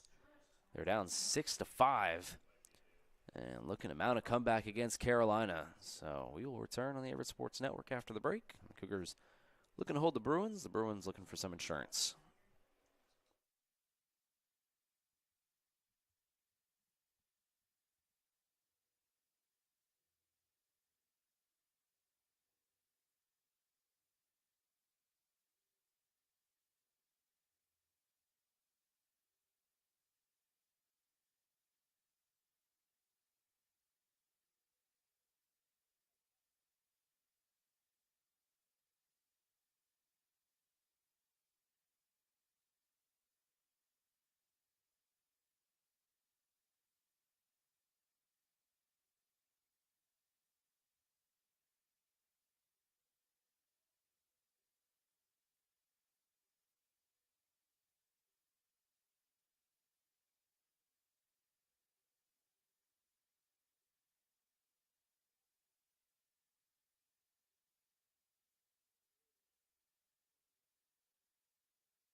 Pellegrino back out there for the top of the 7th.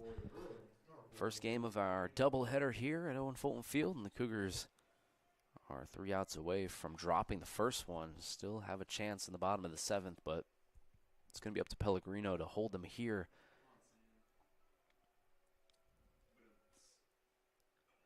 As the first pitch is fouled down the third base line.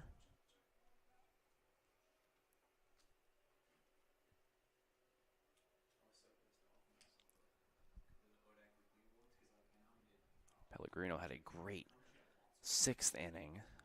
Looking to do it again here in the 7th. Fouled back.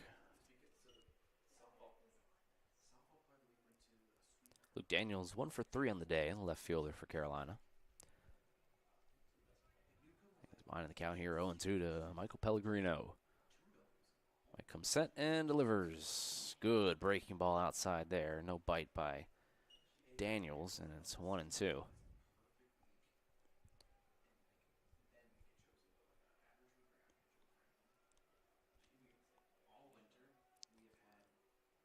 Pellegrino comes set and delivers. As this one is laced down the right field line, that's going to get down for a base hit. Daniels hard turn around first base, but he'll hold there. A good arm by Turner. Wow, that was zipped in there. It's a base hit, though, for Daniels, and it's his 2nd hit of the day. He's now 2 for 4. We'll bring up Danny Gonzalez, who's 0 for 3. Big lefty first baseman for the Bruins. The number 3 hitter. Carolina loves to steal bags. They've got 19 of them already early on this season.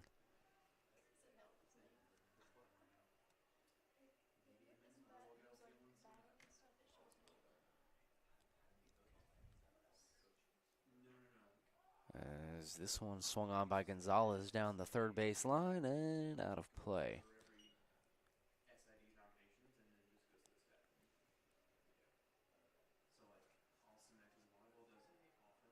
Luke Daniels 1 for 1 on stolen base attempts so far this season.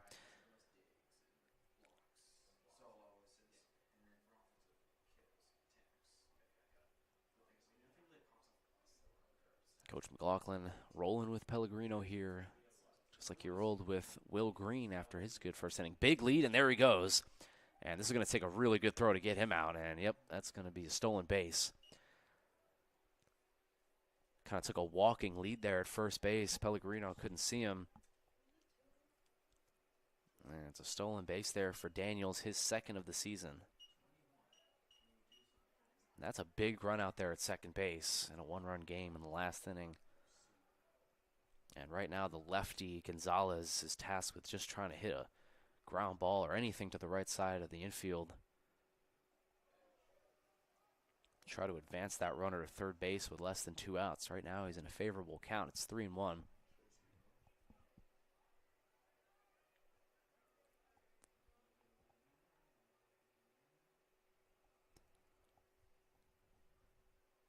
Pellegrino gets the sign, comes set, takes a look at Daniels, and delivers.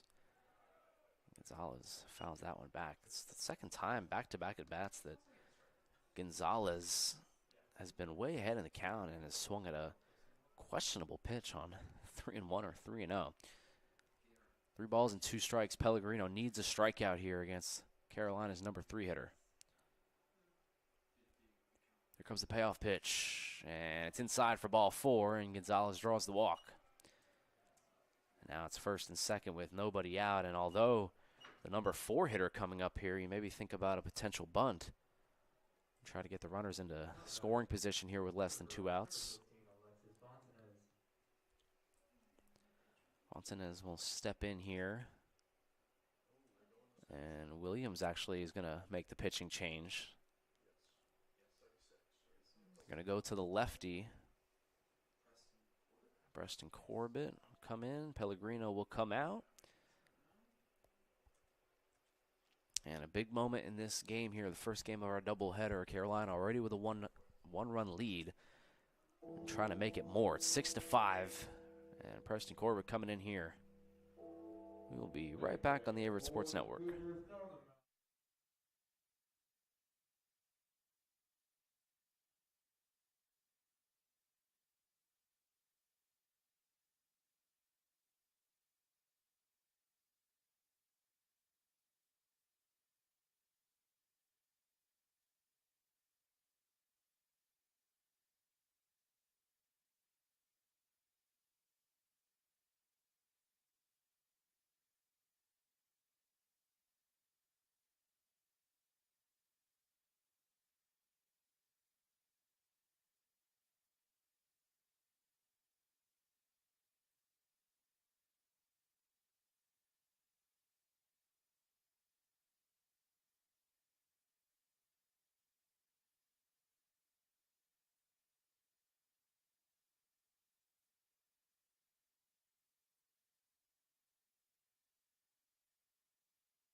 Preston Corbett coming on here for the Cougars, the 5'8", 180-pound sophomore out of Richmond, Virginia, making his 3rd appearance of the season, and none bigger than right now. It's a 1-run ball game here at Owen Fulton Field.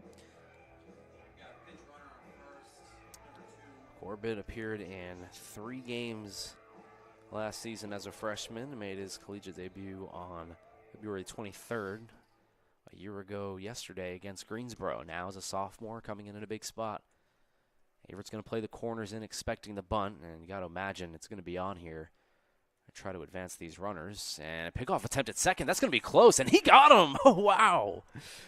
Preston Corbett picks off the runner at second base, and that changes everything now. Now the bunt is going to be off, and now you've got 1 out, a back pick throw to second base, and that's something that they work on in the offseason. It's a timing play. You normally get the flash of the glove at short. And before he even throws a pitch, Corbett is able to get an out. You just got to imagine what the runner at second base is doing there. I mean, you know the bunt is going to be on, and really all he's got to do is lay it down. You're going to be in scoring position. You're already in scoring position, trying to get to third base. But big mistake there by Carolina's base runner, and Corbett timed up that throw perfectly. Pickoff attempt at first, nothing doing.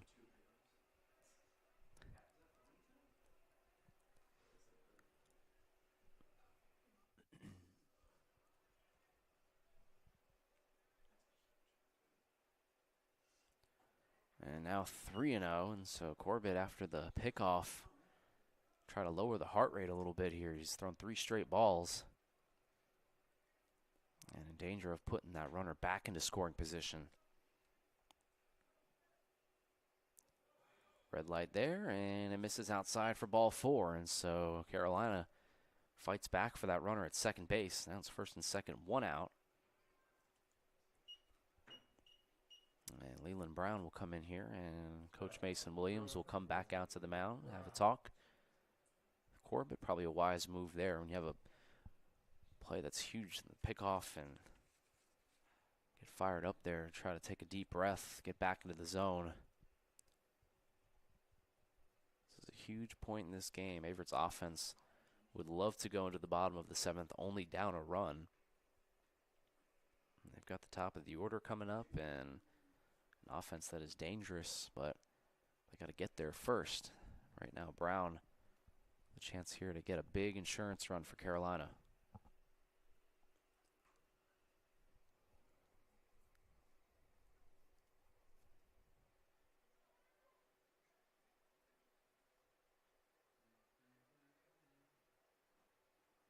The pickoff attempt does help a lot. Averett's got a third baseman forward, even with the bag. I'll probably back him up there. Brown is definitely not going to bunt,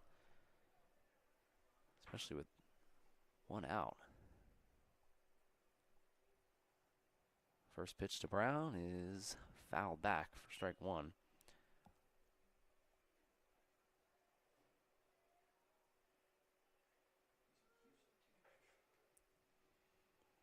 Leland Brown here with a chance.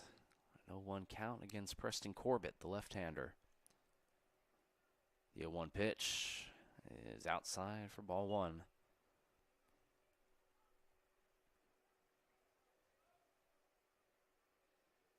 Got some motion in that Averett bullpen.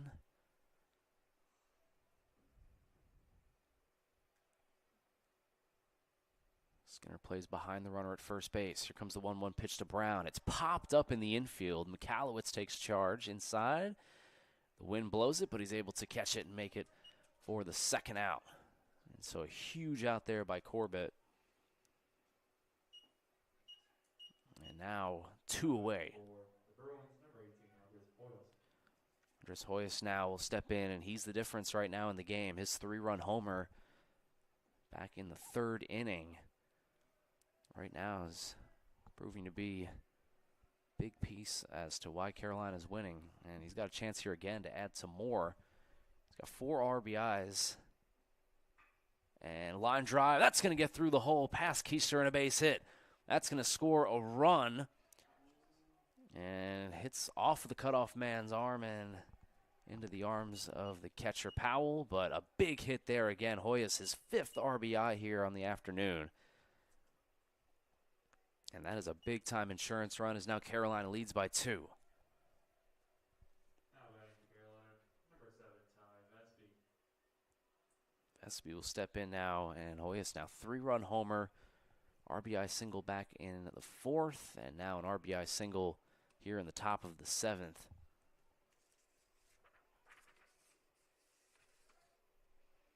I mean, this is a guy that came into the day with just 2 at-bats. He was 1 for 2 coming into today through 11 games. Getting his first start of the season, and he comes in and he's got 5 RBIs in a 2-run game.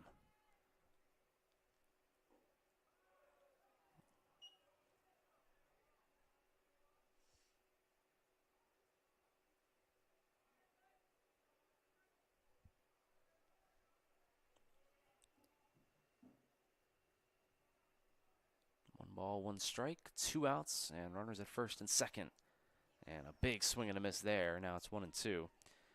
Ty Vespi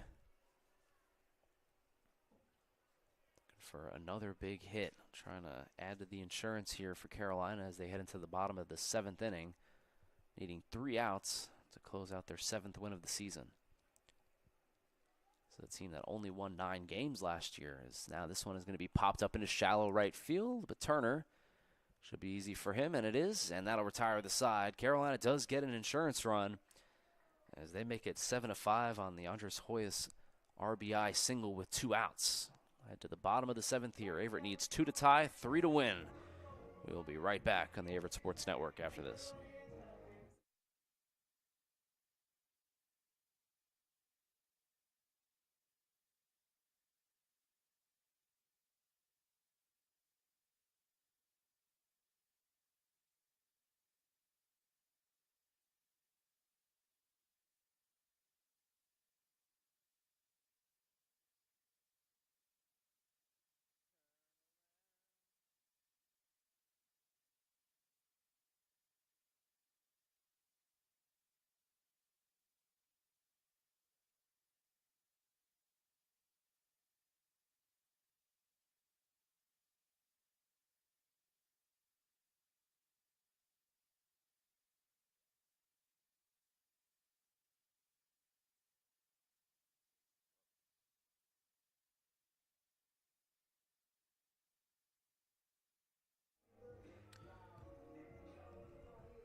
Abraham Leal will come in to close this one up. He's got a 2.45 ERA. This will be his 4th appearance on the season. He's already got a save, so this is Carolina's best right here, the closer for the Bruins. Looking to close the door on Averett. Got a pinch hitter coming out here for the Cougars. It's going to be Connor Cubis, the native of Kernersville, North Carolina, coming in here. But this is Carolina's best pitcher right here, Abraham Leal. Leal's got 7 strikeouts in just 3 2/3 innings of work this season, including that save. So a tall task here for the Cougars. They need 2 runs to tie it and send it into extras, and they need 3 to win against Leal.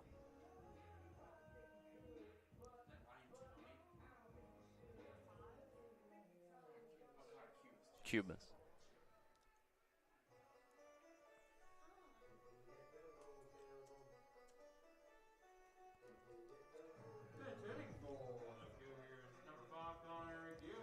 So Connor Cubis will come in here in a big spot. He'll be tasked with trying to get on base here. Cubis making his 3rd appearance on the season, 286 batting average, 2 hits and 7 ABs, and 2 RBIs. Senior for Averett.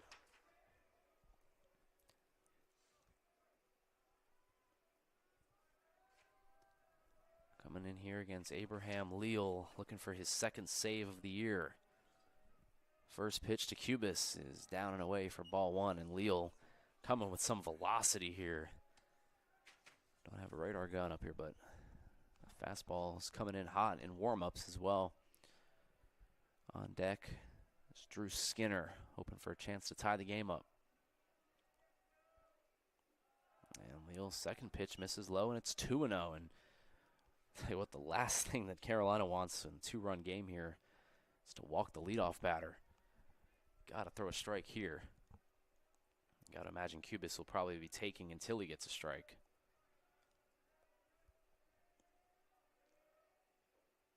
And he does, and he gets the outside corner, 2-1.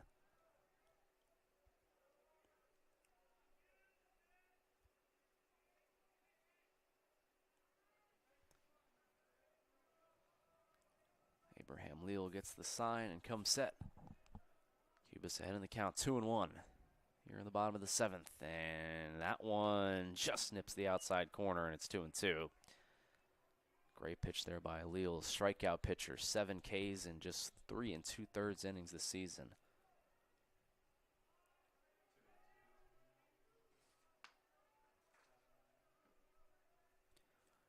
Balls, 2 strikes to the leadoff hitter, Cubis. They were down to their last 3 outs. Leal comes set and delivers, and that one misses, and it's 3-2.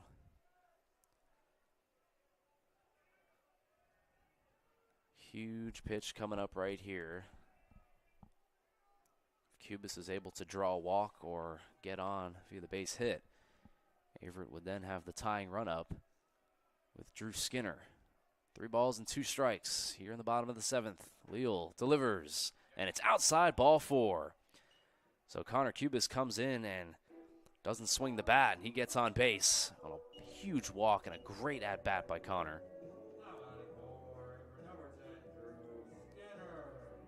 So Leal can't finish Cubis, and Connor's got some speed over there at first. Obviously, can't imagine he'll be running in a 2-run ball game.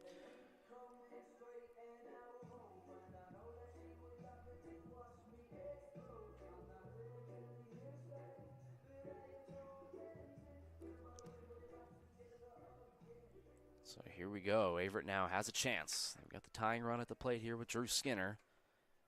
A fast runner at first.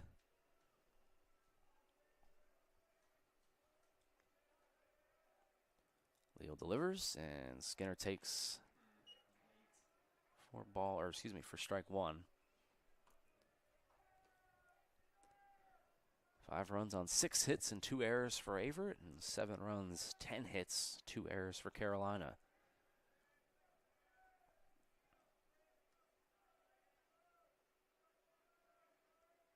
The 0-1 to Skinner is fouled straight back, and it's 0-2. Heavy dose of fastballs here in the bottom of the 7th by Leal.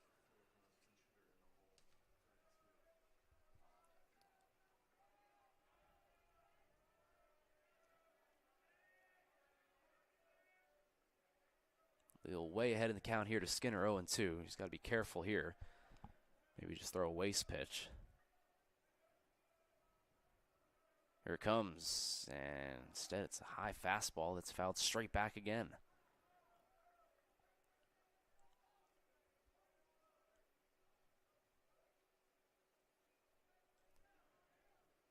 Waiting on deck is Tyler Lowe. Another guy that has some pop. Hasn't had a home run yet this season, but had a couple last year.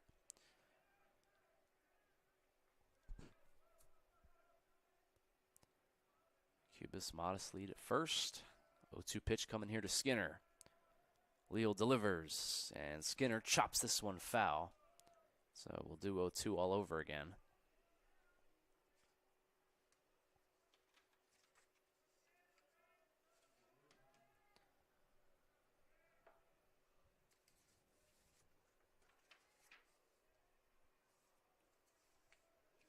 Number 25, Jace Brooks at first base to replace Leland Brown.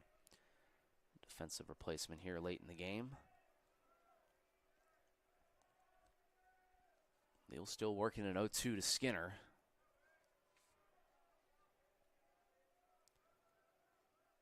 And here comes the pitch. And there's the waste pitch down low. 1-2.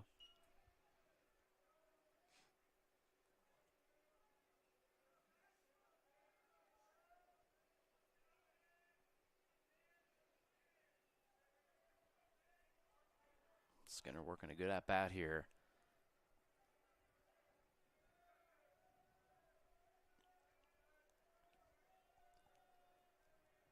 One-two to Skinner. And this one's chopped right back up the middle, stepping on it and throwing back over to first. In time, double play. Oh, what a play by Banks. And it's a double play here in the bottom of the 7th, and that is just a killer if you're Averett. Wow.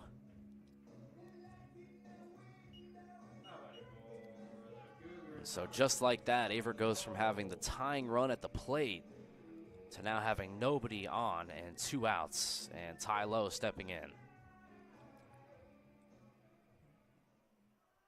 That's unfortunate for Skinner, who made good contact on that low fastball.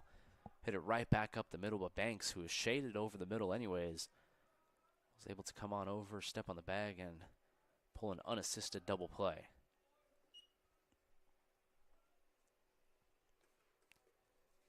Now Lowe trying to keep the game alive here.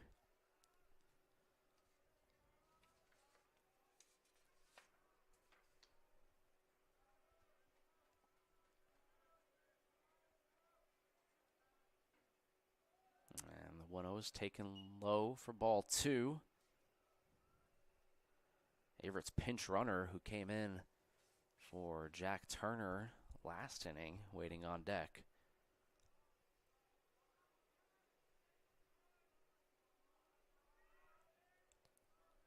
Got to imagine Ty Lowe is probably going to be taken here until he gets a strike.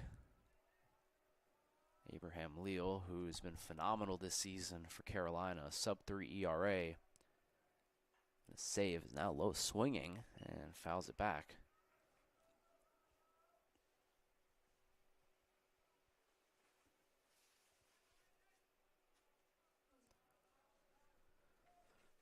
Second game of our doubleheader. We'll start around 3 o'clock here at Owen Fulton Field.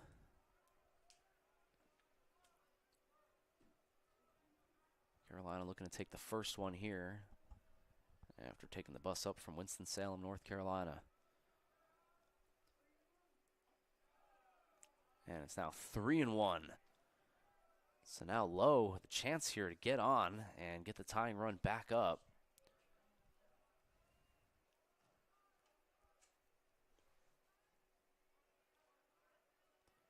Three balls, one strike to Tyler Lowe. Abraham Leal, thankful for that double play ball, or else he'd really be in some trouble here.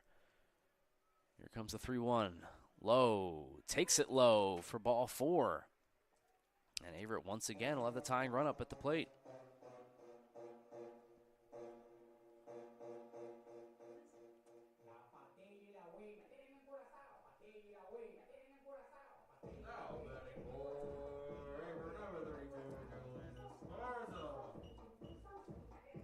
And it's going to be the pinch runner, Julian Esparza. .250 batting average, making his second appearance on the season. He's got 4 at-bats. He's 1 for 4 with a double and 2 RBIs. And so Julian coming up here.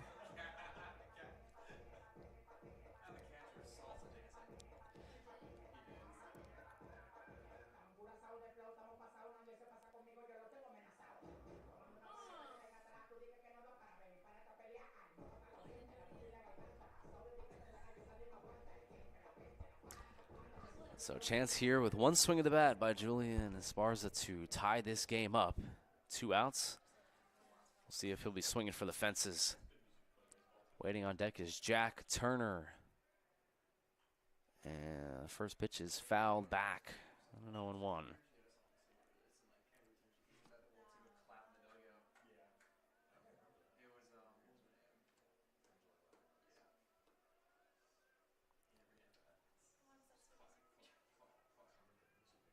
Came into pinch run in the last inning. Esparza, the freshman. Swinging, hitting it in towards the hole, running over there and making the play, and throwing him out at second base, and that will do it.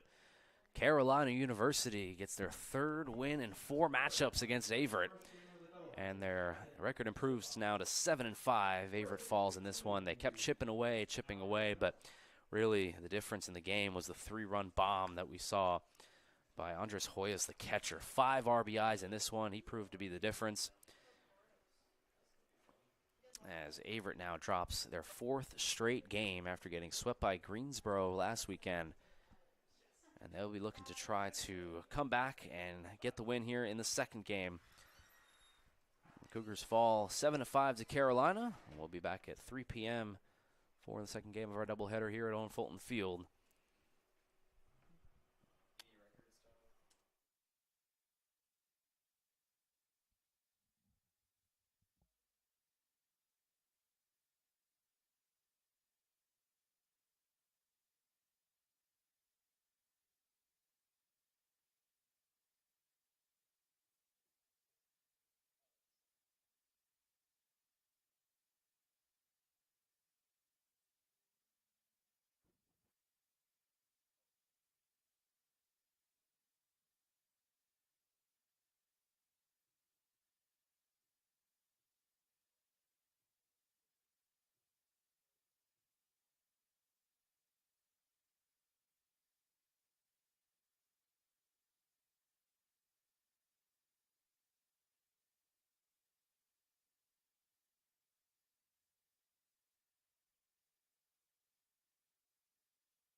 Sova Health has the heart care you need to stay healthy. As a Duke Health affiliate in heart care, they are backed by the latest Duke guidelines and research, providing our community with enhanced quality health care. Whether it's cardiac screening or emergency heart care at their accredited chest pain center, they provide quality treatment close to home. Sova Health, heart care to live your healthiest life. Visit online at sovahealth.com/heart.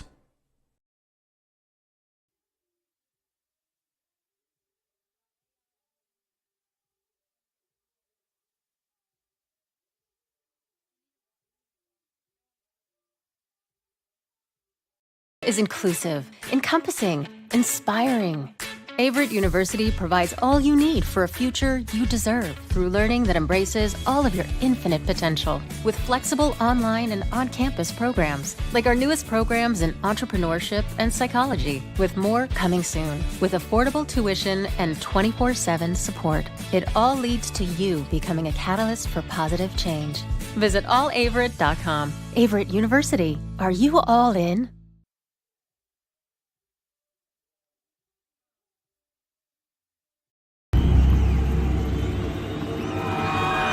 Flow Sports has changed the game.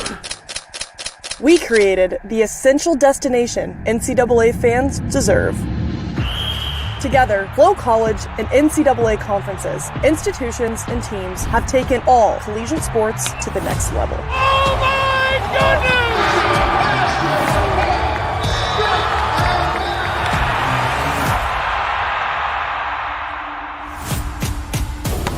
Back to Jones. She lets it fly from deep, and she buries it. Oh, a wraparound. He's got some speed down the sideline. Touchdown, Bulldogs! The new collegiate record belongs to Parker Valby. Looking in front, Stockfish, offload shot, score!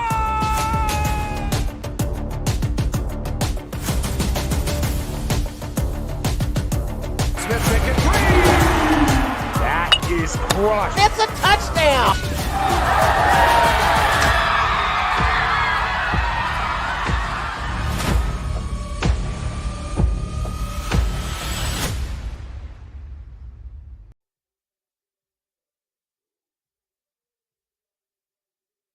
Averett University provides all you need for your future through learning that embraces all of your infinite potential with flexible online and on-campus programs, affordable tuition, and over 50 majors and programs.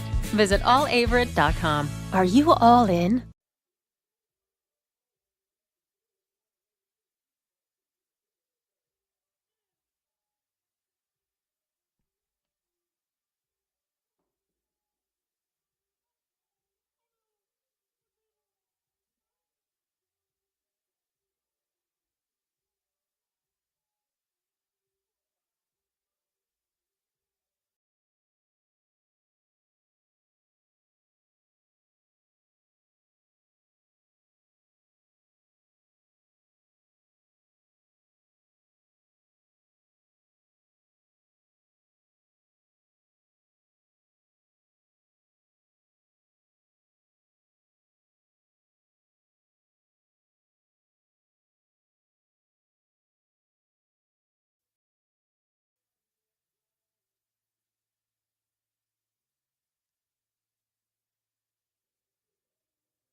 Welcome back, everybody. We've got our second set of 7 innings here. First pitch, game underway quickly. It's going to miss low and away to the leadoff batter for the Bruins.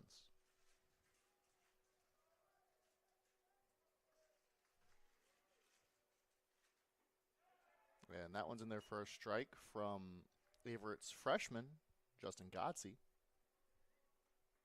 making his first career start. Down misses away.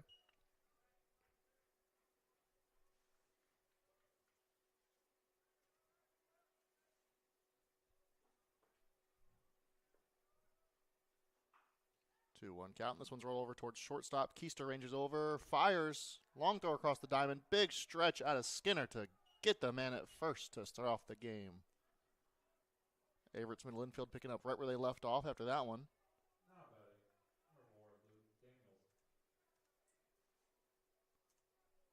Nice little 6-4 put away to start off the, 6-3 put away to start off the day.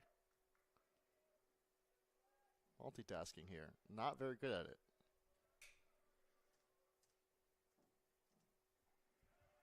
As that one's in there for a strike to start off the plate appearance for Daniels.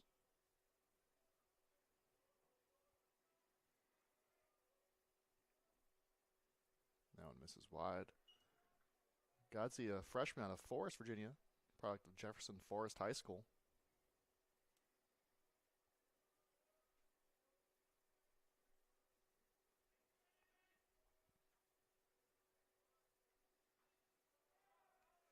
Swing and a ball fouled back.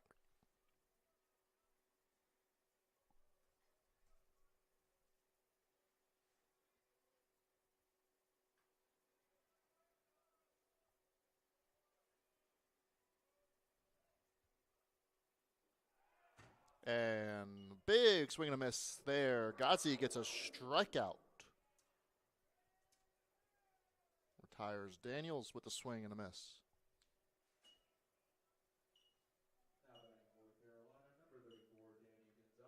It's going to bring Danny Gonzalez to the plate here for the Bruins.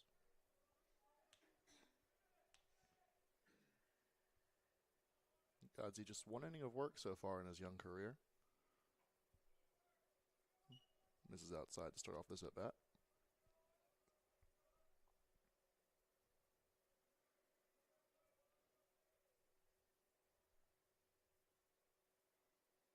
One-0 pitch. Swung on, chopped over to McAllowitz at second. Fields it cleanly, tosses it over to first, and that's a clean 1-2-3 inning to start the second game of the day for Averett. We're going to the break now. Nothing on the board.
start in game 2 for the Bruins is going to be a junior way up north out of Wisconsin. It's going to be Colden Hunter, number 56.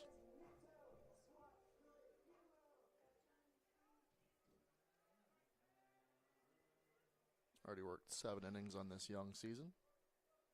Sporting a 16.71 ERA early. Going to look to get that down here against the Cougars. Misses the first pitch. Low and away outside to Keister.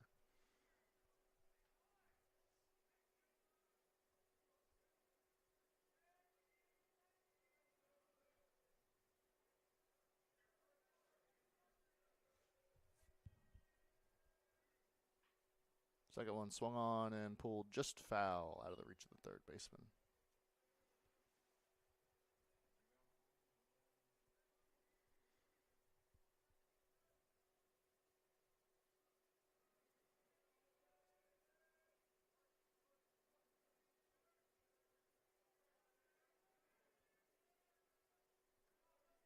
Transfer from Shenandoah. Keister's had a solid start to the 2026 campaign for Averett. Takes a breaking ball, catching the inside corner there. Gonna have to fight off a 1-2 count here.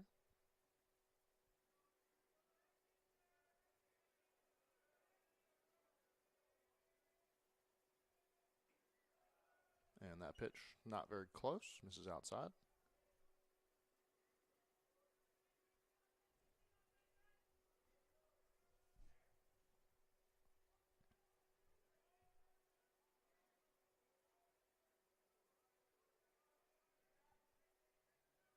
Two pitch to Averett's leadoff man. Swung on.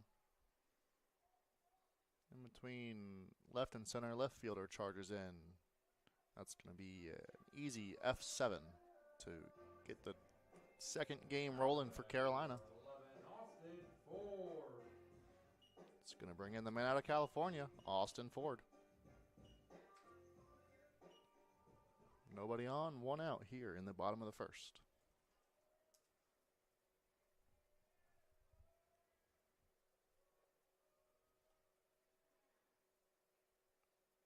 Big cut at the first pitch. Fouled straight back.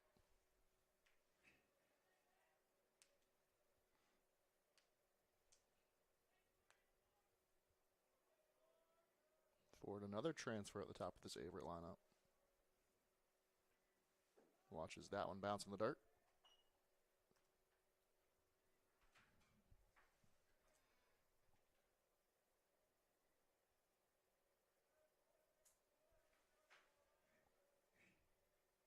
One delivery from Hunter. That one catches the bottom corner of the zone. Another 2-strike count here.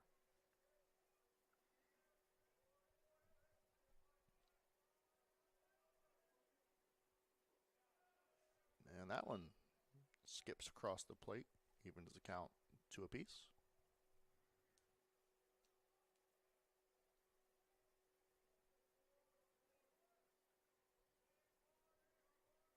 2-2 delivery. Lined right back up the middle. Barely skips over the second base bag. That's going to be a single. First hit of the day for Austin Ford.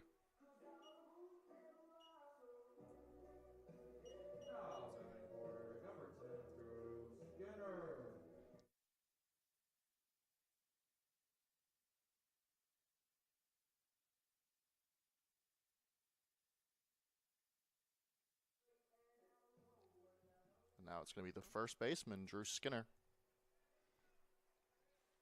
Runner on first, 1 out.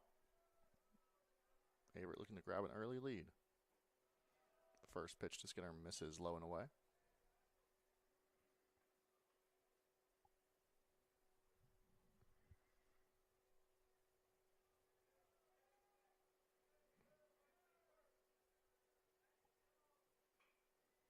This one swung on, flared out towards the first baseman in foul ground, and he had a chance to put it away. Does not do so. That's a tough play to make, trying to make an over-the-shoulder basket catch with the big oven mitt that is a first baseman's glove. Just not able to squeeze it after getting a glove on it. new life for Skinner here. 1-1 count, 1 away, and a man on first.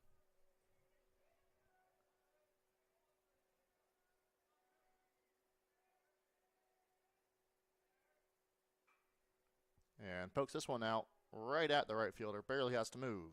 Able to put that one away. 2 out in the side. Up the bat. Number 3, Tyler Lowe. It's going to bring Tyler Lowe to the plate. Getting the start in center field here in game 2.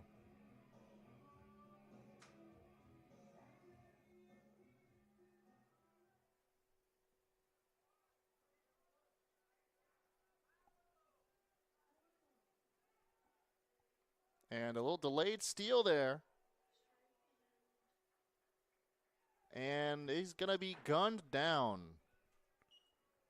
Good throw there from the Bruins backstop, and that's going to get Carolina out of the inning without giving up a run. But Averett does get their first hit of the day on the board. We'll be right back.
Going to be number 22, Nathan Wesley, here to lead off the inning for the Bruins. Facing Godsey in his second inning of work.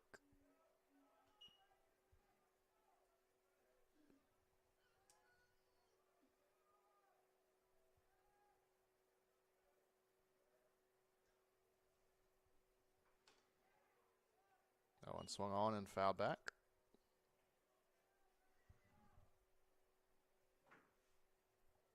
Godsey's got that interesting delivery where he kind of comes across his body a little bit. And that's a looping breaking ball, swung on, turned on, and hits high off the fence. Foul. That's nothing but a loud strike there. It's going to make it a 1-2 count. That was the second ball of the day off a Bruins bat that threatened that left field foul pole. Missed a home run there by a matter of 4 or 5 feet. But he's going back to the bench all the same. That's the second K of the outing already for Godsey. Strike 3 looking.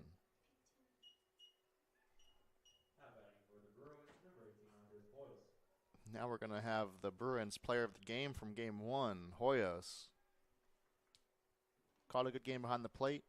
Now gets to take a rest, serve as the DH here for game 2. See if the bat stays just as hot as he fouls the first one off.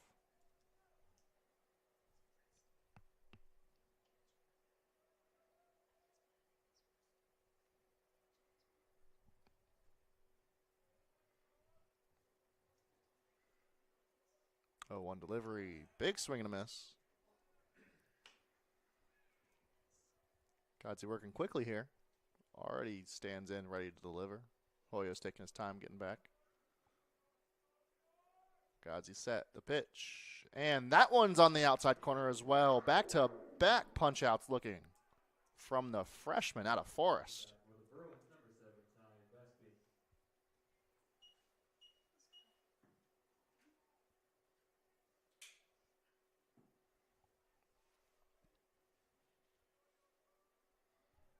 It's going to bring in the right fielder, Ty Vespi. And Godsey gets another swing and a miss. The freshman is working early here. Sets, delivers again. This one is hacked over towards third base. Ford ranges to his left, spins, throws off the line. Skinner does a good job to corral that one. That's going to be an infield single, I believe.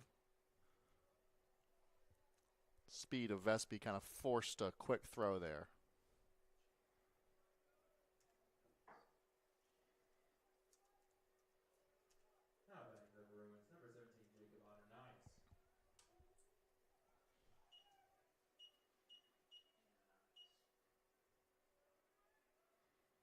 It's going to be the first hit of the contest for Carolina. Let's put a runner on first with 2 outs.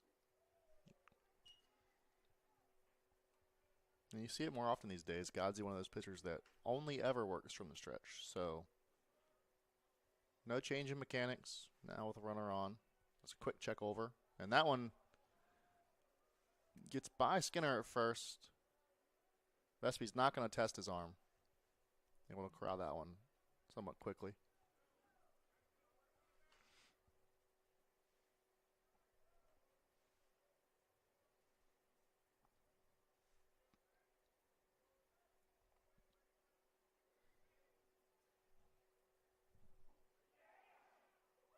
Swing and a miss there from Ananias.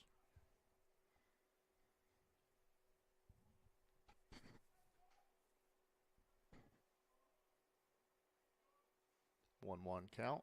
Godsey winds, delivers. This one is flared out. Could be in no man's land. Turner charging hard, and it's foul. Drops safely into the grass and foul territory over behind first base. It's going to be a 1-2 count to the Bruins catcher. Godsey with the chance to strike out the side, albeit not in order.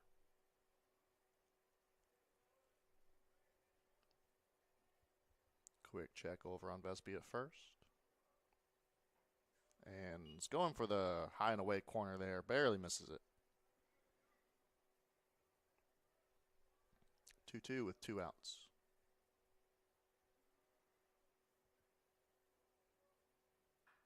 Breaking ball, foul. Over towards the third base side. Out in front, waving at that one.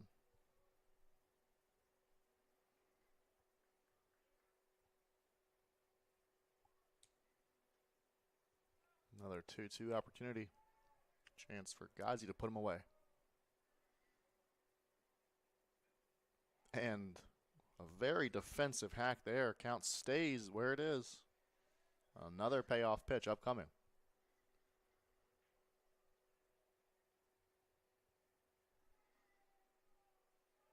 After being down early, we're working a quality at bat here from the Bruins catcher. Going for the front door breaker there. Doesn't quite get it. Misses low in the dirt. It's going to be a full count. Runner on first is going to get a head start.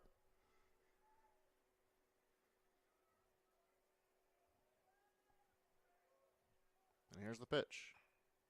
Swung on, Ford ranges to his left. Gathers, throws. Skinner with the stretch. Averett out of the inning. No runs on the board. Nice 5-3 put out to end it. And we head to the bottom of the second.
All right, it's going to be Tyler Lowe getting another crack at it after his last at-bat was cut short rather unceremoniously with the runner on first getting gunned down at the end of the inning.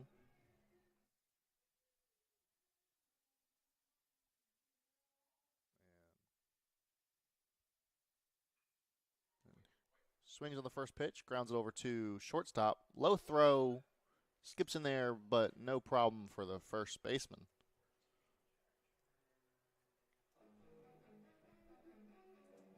It's going to be one pitch, one out to start the second inning for Hunter. And Jack Turner now to the plate for Averett.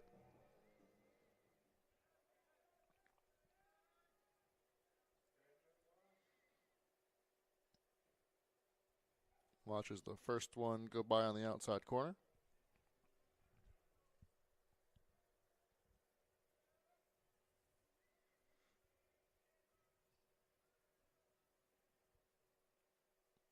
Hunter ready for the 0-1 pitch. Big breaker there.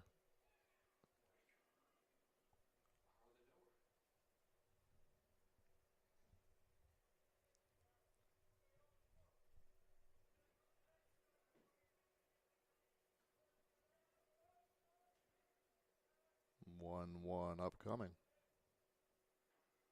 And that one looked like it was inside. Turner fights it off, fouls it back. Quickly in a two-strike hole.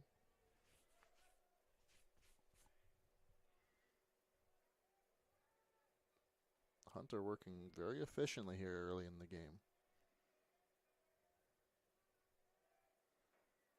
That one misses high. 2-2.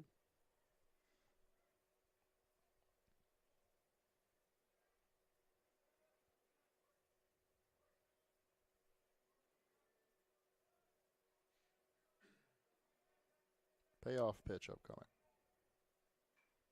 Turner swings, fouls it back over the home dugout.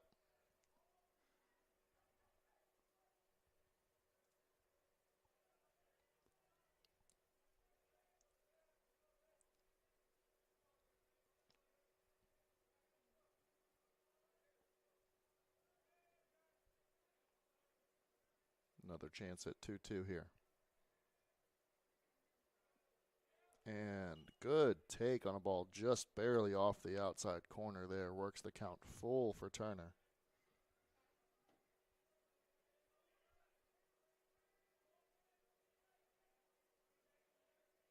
Full count delivery from Hunter. Turner swings. Hits one sharply. Foul out of play over on the right side.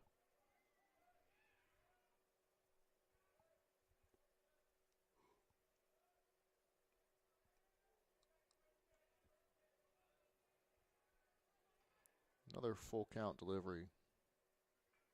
Another foul ball. Turner working that pitch count up here in game 2 of the day.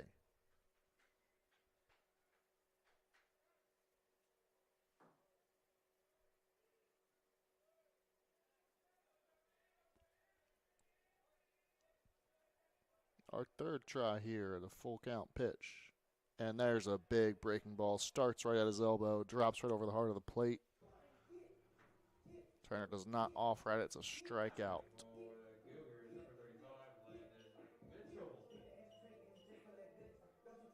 And that's 2 away here in the bottom of the second for Averett. Let's bring up Landon Mitchell.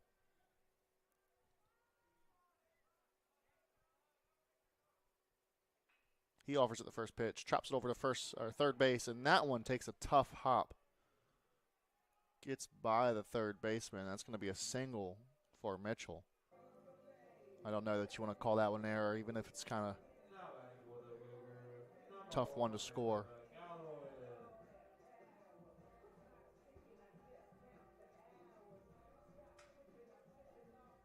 So it's going to be a hit for the Cougars. It's going to put a runner on first for Nathan McAllowitz. Had that big double here in game 1. Sent one hopping off the warning track over the wall. And he squares to bunt, lays down a really good one. He's going to force a pitcher into the action who winds, throws, and I believe that one hits McAllowitz on the head and skips away. Gonna get the runner over to third. We'll check on Nathan, make sure he's okay over there. He's got the shiesty on. He's tough. So there's going to be a bunt single there from McAllowitz. Off the bat, for the Cougars, number 32, Julian Esparza.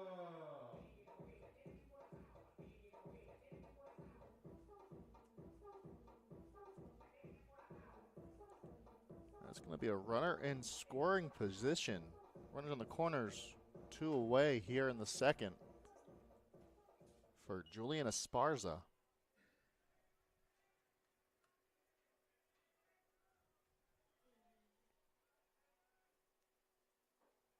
He watches the first pitch go by him in the dirt.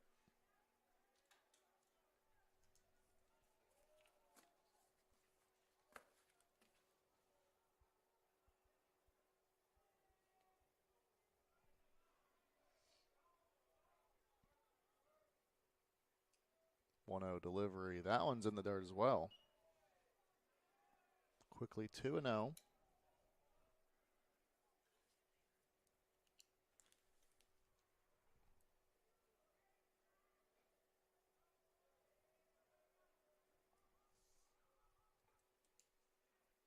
That one swung, fouled right back off the umpire. Catcher's going to run out to the mound, have a little impromptu discussion, give the umpire some time to shake that one off. Caught him right on the mask.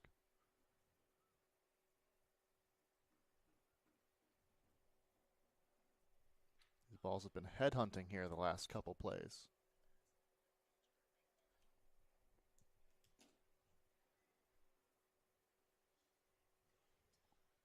It's going to be a 2-1 count here for Esparza.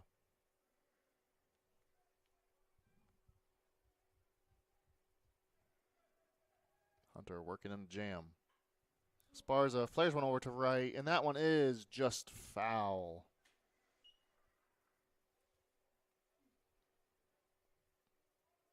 That one certainly would have scored one. And with McAllowitz getting a good jump there at first, good base runner. Would have been interesting to see if head coach and third base coach Billy McLaughlin would have sent him home.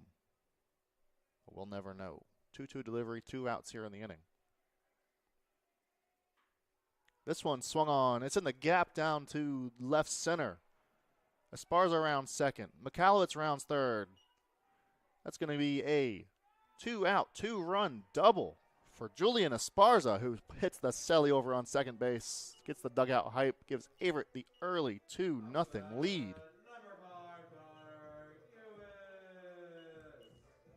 Base is clearing, double in the left center gap. Averett has their first lead of the day.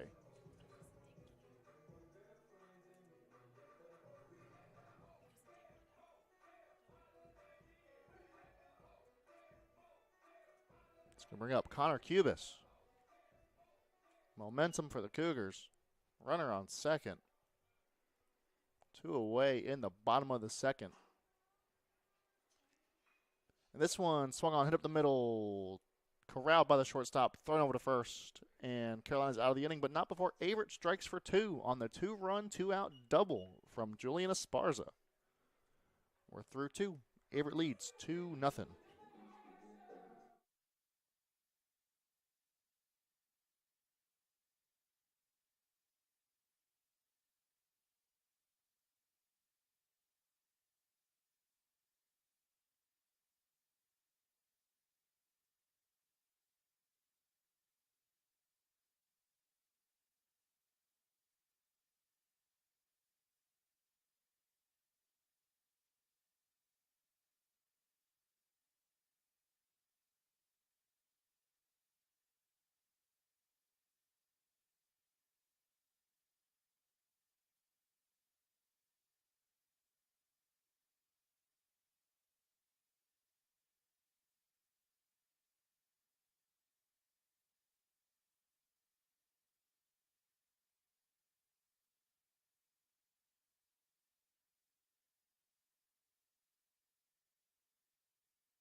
it's going to be number 1, Keenan White, here to lead off the inning against Godsey, starting his 3rd frame.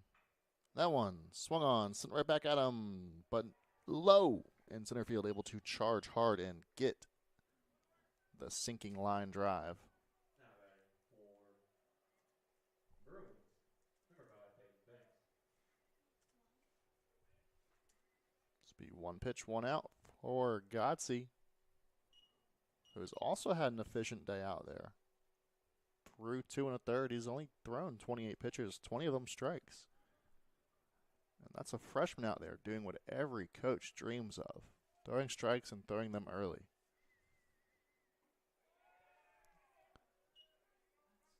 And avoids the announcer's curse there. Starts off Banks, the second baseman, with an 0-1 count. And breaking ball forces a defensive hack, flares it out to right. Turner charges softly, able to retire that one. Easy F9, can of corn, you might even call it. It's going to be 2 away quickly here. Just going to turn the lineup back over to the top for the shortstop, Chandler Smithart, who watches. Breaking ball, strike 1.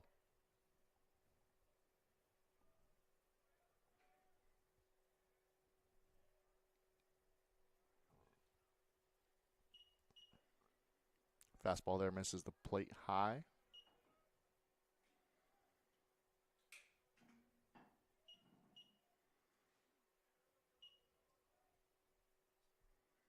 One pitch, rides inside, 2-1.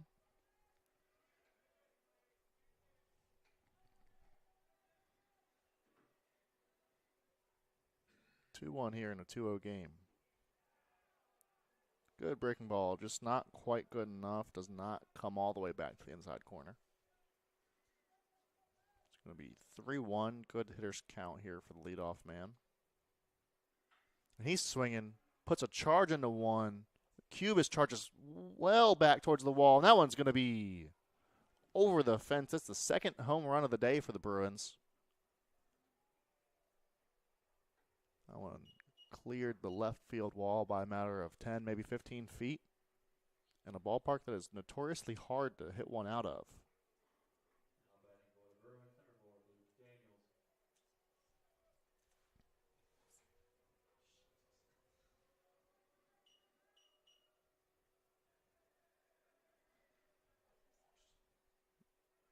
Two out, solo shot there from Smithart. Going to bring in Luke Daniels now. Godsey misses low with ball 1. See if the freshman can keep his composure and work out of this inning with limited damage. It's quickly behind 0-2 though.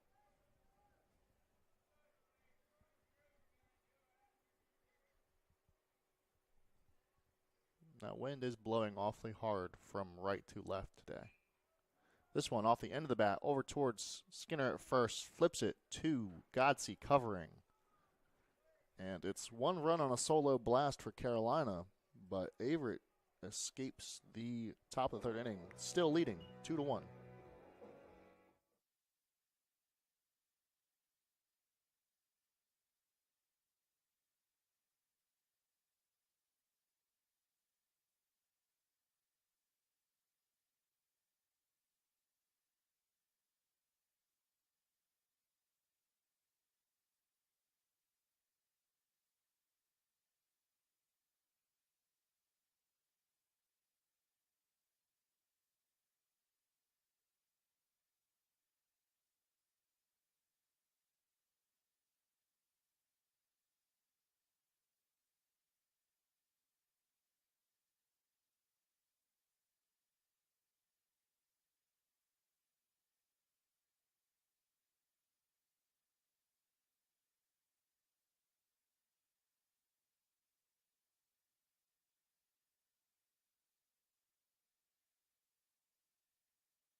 And now at bat, number 2, Luke Keister for Averett. And he swings on the first pitch he sees, lines into the left field grass. Leadoff single for Averett's leadoff hitter. Now batting number 11, Austin Ford.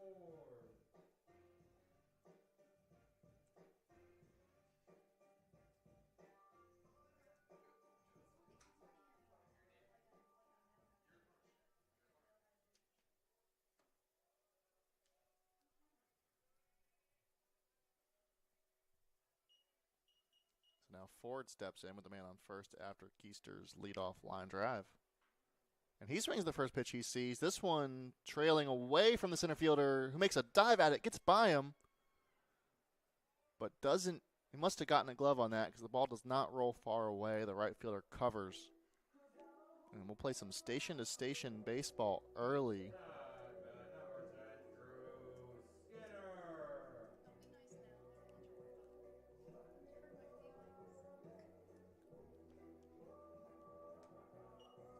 So that would have been a tough play to make.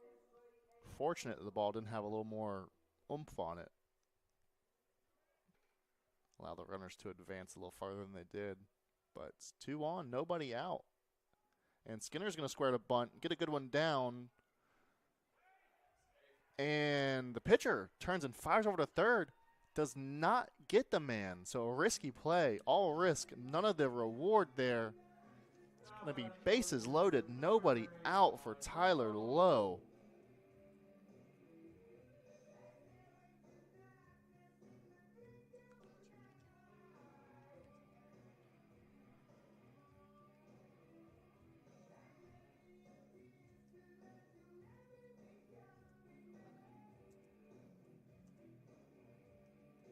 It's going to be scored a fielder's choice with nobody out there. As we have a meeting on the mound, we'll be right back for the action. It's going to be Cougars with a chance with the bases loaded, nobody out.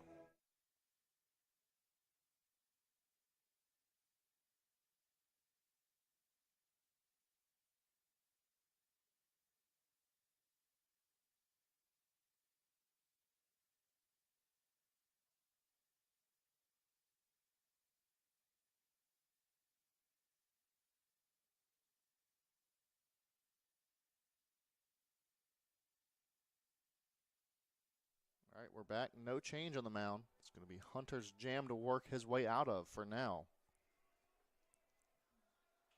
Lowe stands in there. Chance to really crack this game open for Averett. As first pitch misses outside for a ball 1. Averett already ahead 2-1 here in the bottom of the third of this 7-inning game.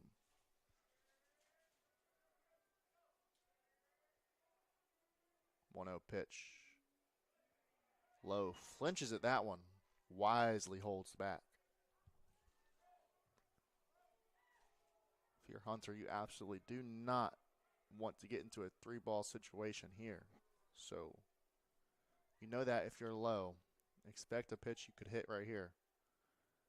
And that one, low and away, 3-0 count with the bases loaded and nobody out here. Carolina in a little bit of trouble here in the bottom of the third in game 2. Expect Lowe. Still has the green light, though. A lot of pop in that bat. Taking all the way, drops the bat, and is going to have to pick it right back up as that one is a called strike.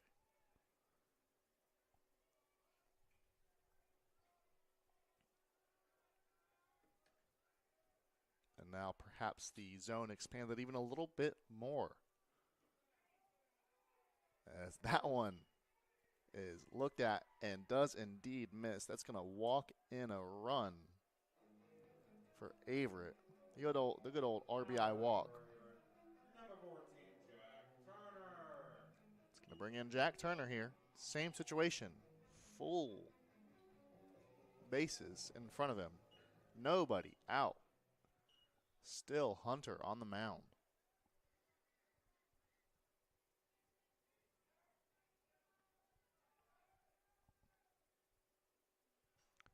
swing and a miss at the off-speed pitch there from Turner.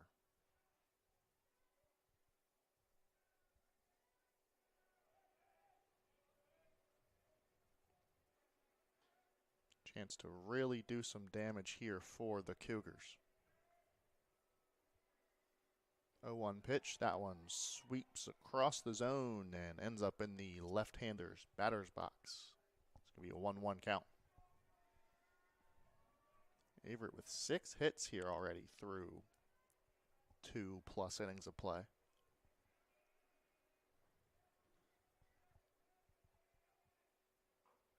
One pitch. That one uncompetitive, misses high.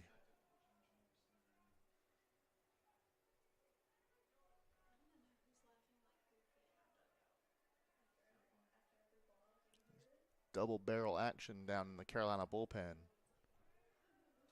Hunter working hard to get out of this jam. 2-1 delivery. Bounces across the plate. 3-1. Carolina on the verge of walking in yet another run. And if you're Hunter, you got to put one over the plate here and make Averett earn it.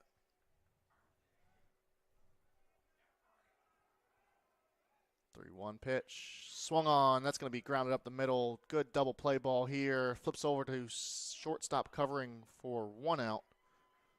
But that will be enough to plate another runner.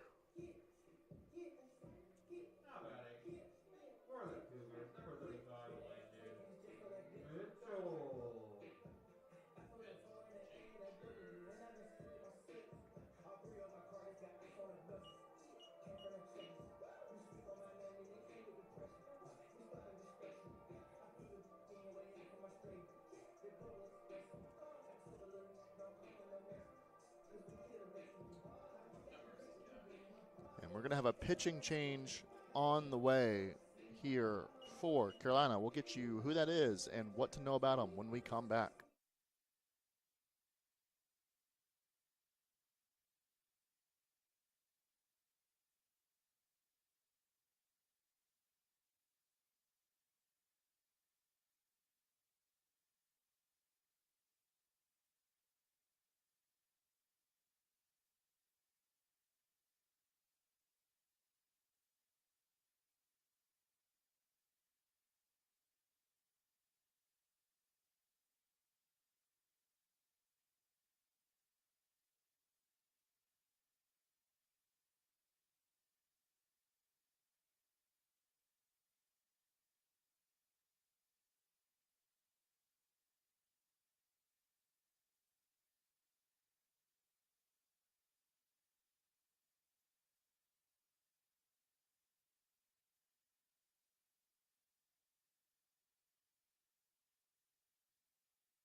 And we're all a little perplexed / amazed up in the press box as we have Callister Presnell stepping in to pitch for Carolina. And we've seen him throw normal over the top, little 3/4 action, and dip all the way down to be sort of a submarine delivery. So we have no clue what to expect here from the first pitch.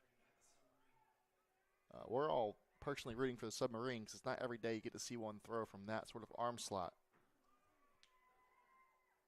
But he's thrown an inning third already this year with a 0.0 ERA. So it must be working, as there he does drop low for that one and get it across the plate for strike one.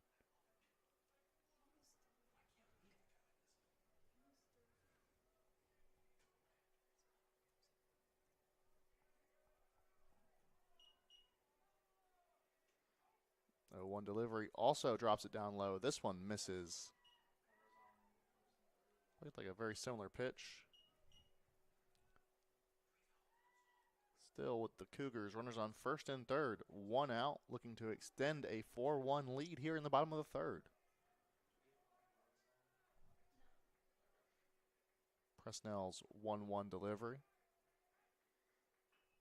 This one's lined hard into left field, gets down, hops by the left fielder. It's going to allow the runners to advance another base. It's going to be a RBI double out of Mitchell. Extends the Cougars' lead out to 5-1.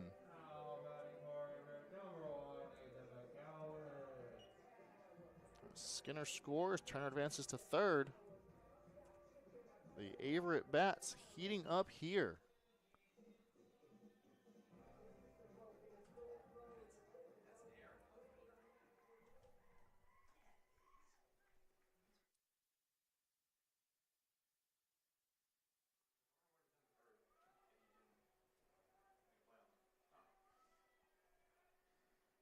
It's now 2 men in scoring position for McAllowitz, who had that big double in game 1. Takes the first pitch for a strike.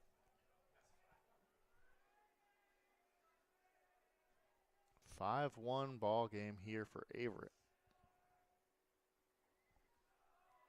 Presnell misses that one outside.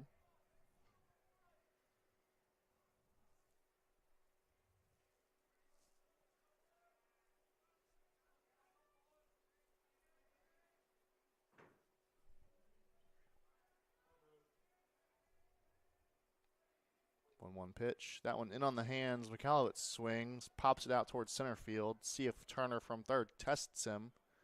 He will get sent, and that ball's cut off by the pitcher. By the first baseman covering on the pitcher's mound. It's going to be a sac fly for McAllowitz.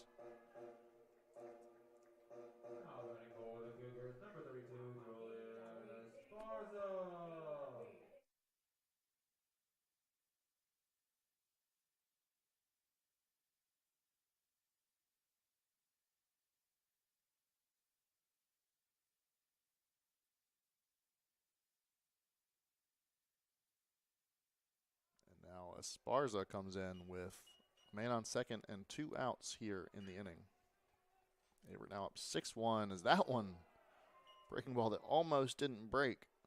Esparza wisely ducks out of the way. And it's an eventful 1-0 count.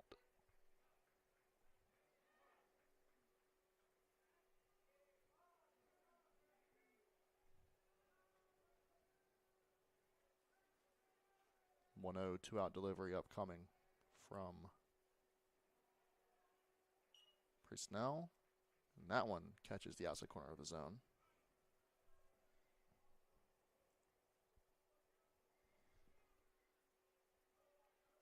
One now to Averett's DH here in game 2. This one popped straight back. Catcher flings off his mask. He's looking. It's closer to us in the press box than it is to the field of play. A foul ball, strike 2.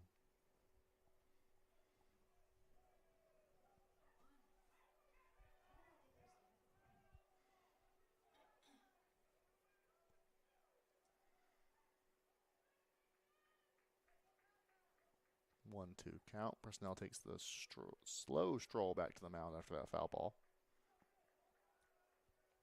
Chance to get out of the inning. Already 4 runs in this frame for Averett. 1-2 delivery to Esparza. Swings on and fouls one off. Ratting in on the hands.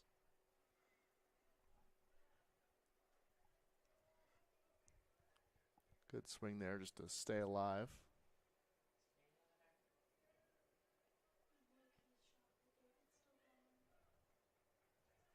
Another 1-2 delivery on the way from Presnell. And that one swung on and missed. Going to strike out swinging to get out of the side.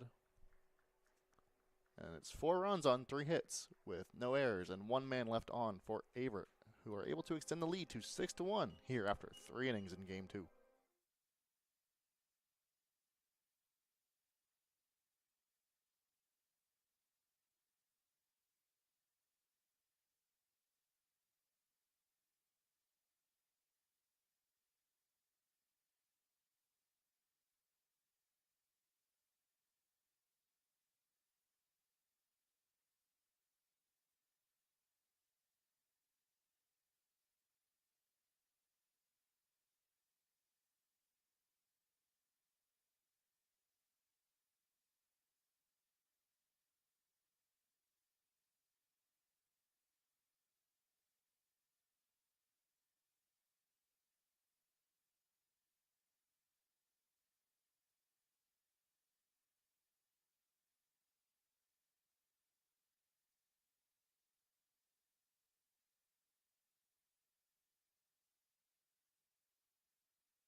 It's going to be the first baseman, number 34, Danny Gonzalez, standing in for the Bruins as the sun begins to poke through the clouds here for perhaps the first time all day long. As Godsey misses with the first pitch of the inning, low and away.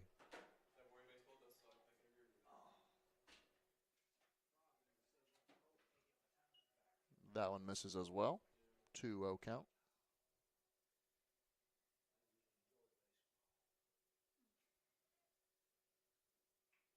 This one swung on, hit up the middle. Keister ranges over, spins, fires. What a beautiful play up the middle of the infield for the transfer.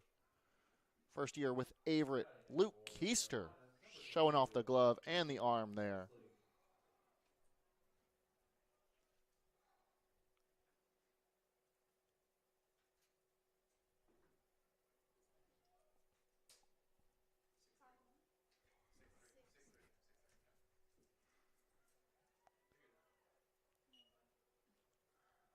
First pitch, 2.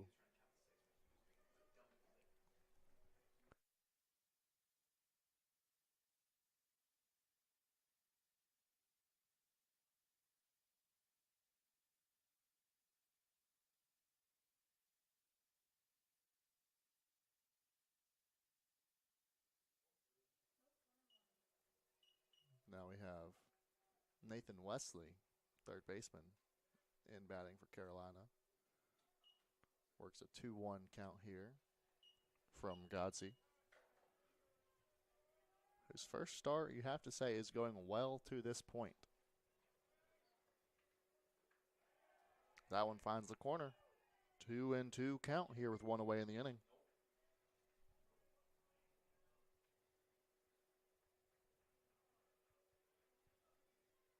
Two delivery with the sun shining. Big breaking ball, chopped foul. So we'll rewind. We'll do it again. 2-2.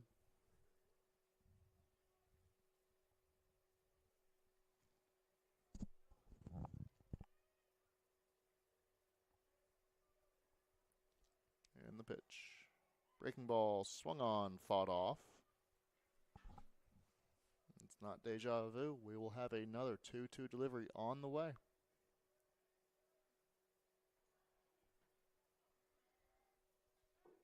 One out. Averett leads 6-1. Godsey misses high and outside. Full count now coming to the Bruins' third baseman.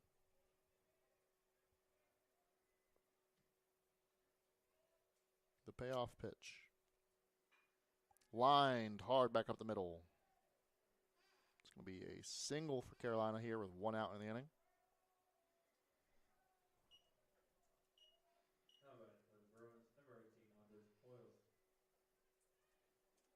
It's going to bring in Hoyos. Carolina's hero from game 1.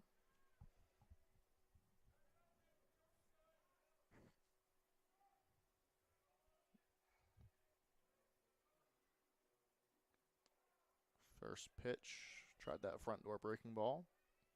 Didn't quite creep back to the plate. It's going to be 1-0 with the runner on first.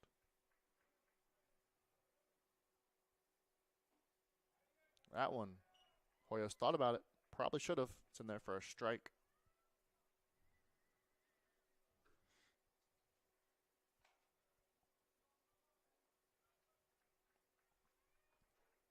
One pitch, misses outside.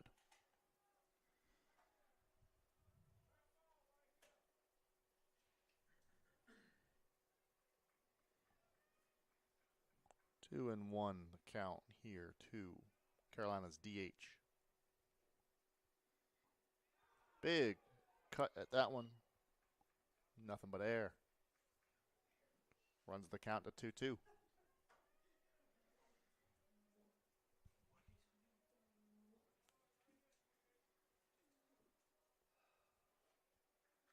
Check over on the runner at first from Godsey. He's not going anywhere. 2-2 pitch. Swung on. It's strike 3.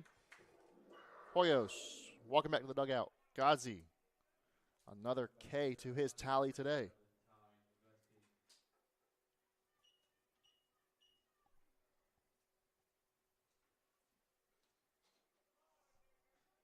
Going to bring in the right fielder, Vespi now.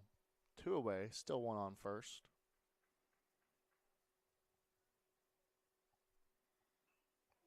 First pitch swinging, fouls it back.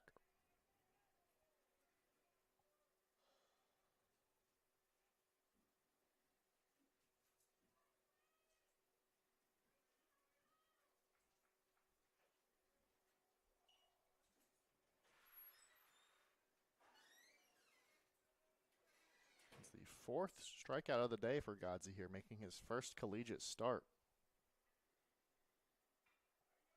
As Vespi skies one, shallow center field, low, ranges to his left. Calls off his right fielder, puts it away. Averett out of the inning without allowing a run. No runs on 1 hit, no errors, 1 left on for Carolina as Averett heads into the bottom of the 4th inning, leading 6-1.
New man on the mound here for the Bruins is going to be number 28, Grant Polk, lefty.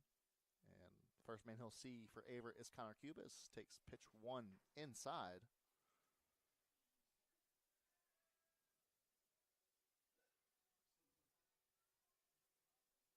Polk set with the 1-0 pitch. That one finds the zone. 1-1. Polk is a freshman out of Webster, Florida. Product of South Sumter High School.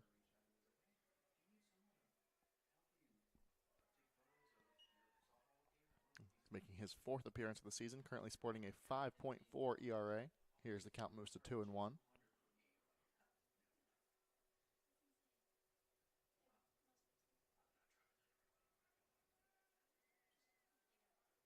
2-1 pitch swung on by Cubis.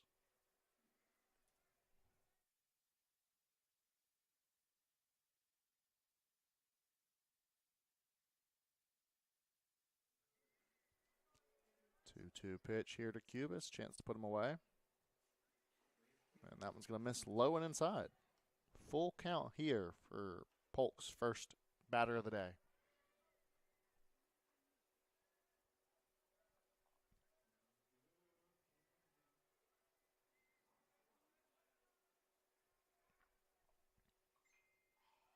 Cubis swings on the full count pitch. It's skied over towards the third baseman, who Wobbles under it, but able to put it away without much stress.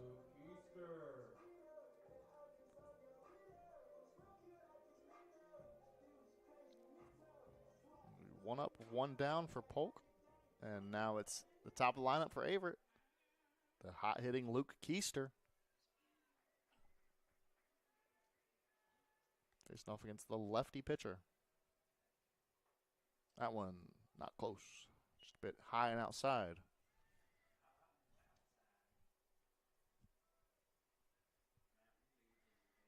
Nobody on, one out for the Cougars shortstop here in the bottom of the fourth. Averett holding a 6-1 advantage. And a big cut, that one. Fouled straight back over the press box. He's got him timed up well.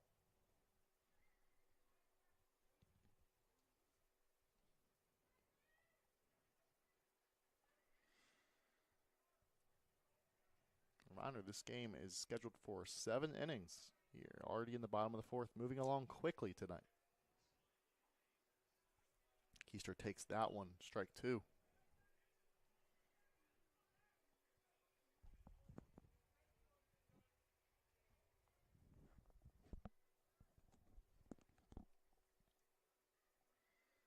Polk with a chance to put away the feisty Keister. Doesn't get it there. That lefty fastball might have looked like it was riding in on Keister. Came awfully close to catching the plate.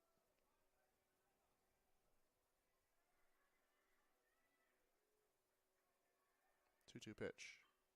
In the zone, swung on. Flied lazily out towards center field. And the center fielder will range in, retire that one. Easy little F8. And it's 2 out for Averett. It's the Californian Austin Ford. Cougars third baseman. Here with 2 outs, nobody on. Shadows getting longer here at Owen Fulton Field.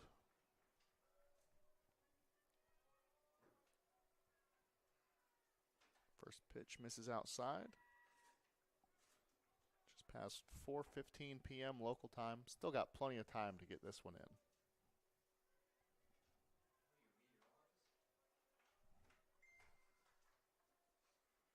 One 0 pitch in the dirt. 2-0 to Ford.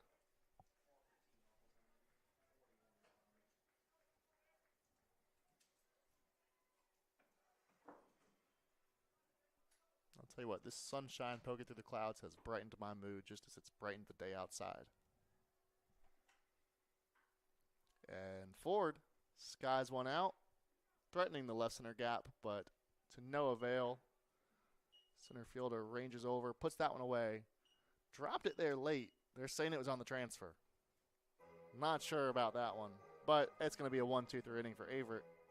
Still leading 6-1 after 4 complete.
Godsey ready for his 5th inning of work here.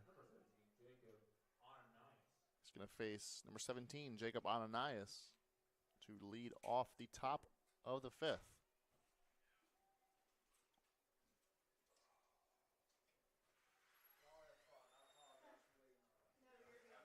Thank you, David.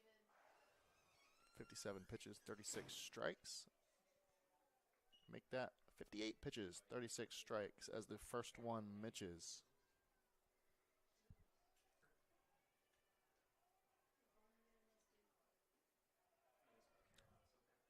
2-0.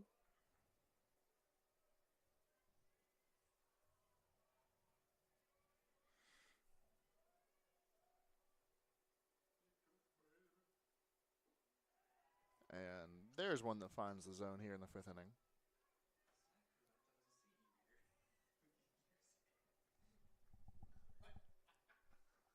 Two one to Ananias. Godsey delivers. In the dirt. Low and outside. 3-1 here to the leadoff man in the 5th. Hard to see into Averett's bullpen since they have that new plyo wall up, but had to figure there might be some action here with a freshman on the mound. Now over 60 pitches on the day. That one in there. Full count. Godsey looking for his 5th punch out of the day.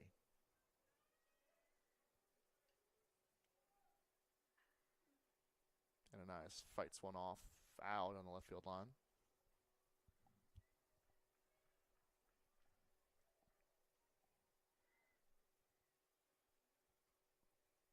Another chance at a full count punch out for Godsey.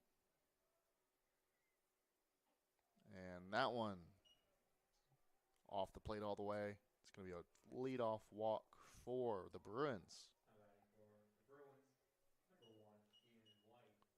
Carolina not quite in desperation mode yet, but certainly need to mount an offensive effort here in a hurry as we're going to have a mound visit between Mitchell and Godsey, two first-year Cougars.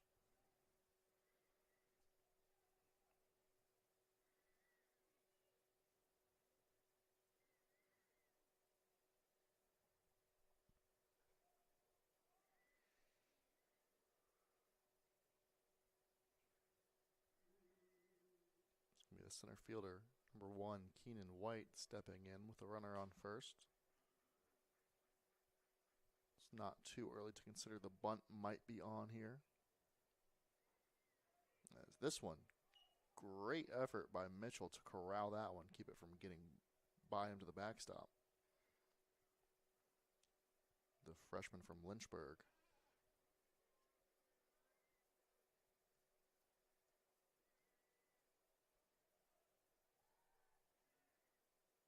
Actually went to the same high school, same class as Godsey, so you have to figure they were teammates in high school, now teammates here for the Cougars. Good rapport there from the battery. There's another look over to Ananias, not going anywhere at first base.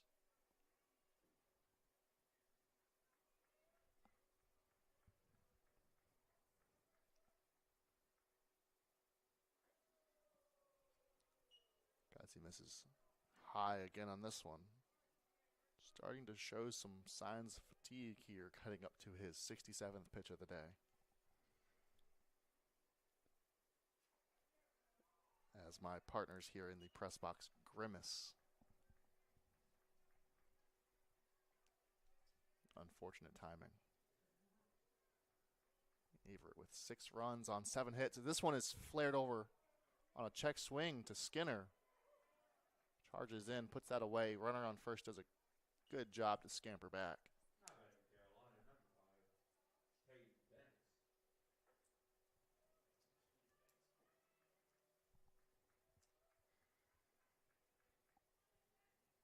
Weak line drives are hard to read as a base runner.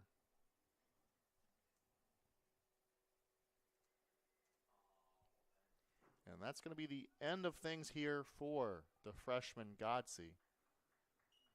As we have a motion towards the bullpen. Solid day of work from the freshman,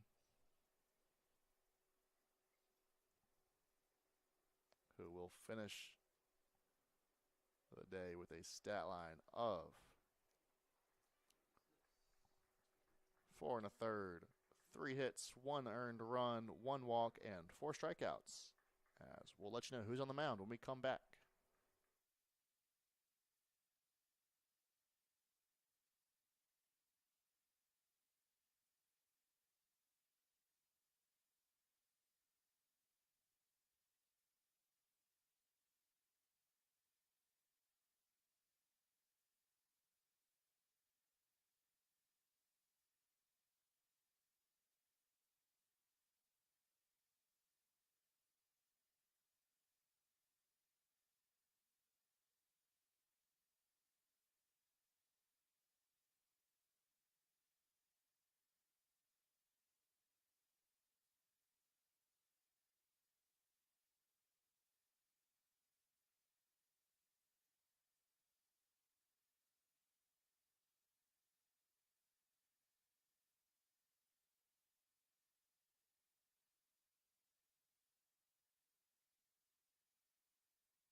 It's going to be another freshman on the mound here for Averett. Number 30, Jason Perkins from Mechanicsville, Virginia, went to Lee High School. He's worked an inning and a third this year. And that first one bounces. Mitchell can't quite corral it. It's going to be we'll call it a wild pitch.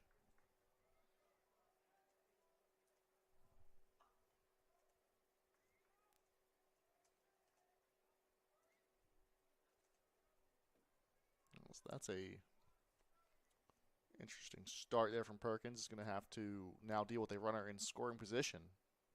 And 1 away. That one low and in the dirt too. Still working through those freshman nerves for the young man.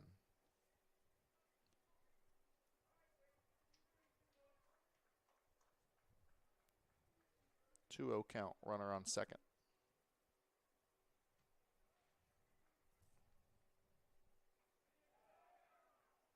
That one swung on, fouled back from the number 9 hitter, Peyton Banks.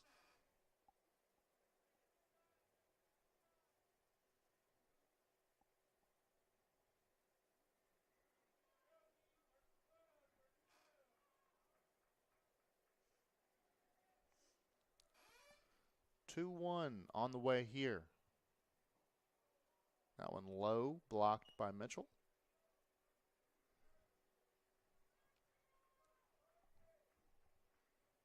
Perkins now facing a 3-1 count against against Banks.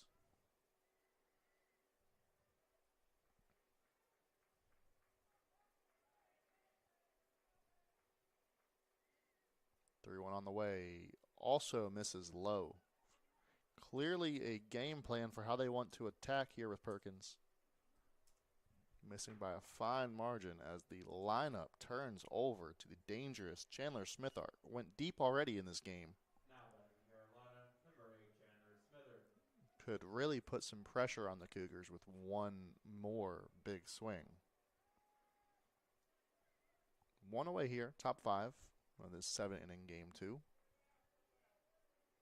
Perkins comes set, checks the runner at second, delivers, and it's hit hard on the ground past the third baseman. Ford with a dive.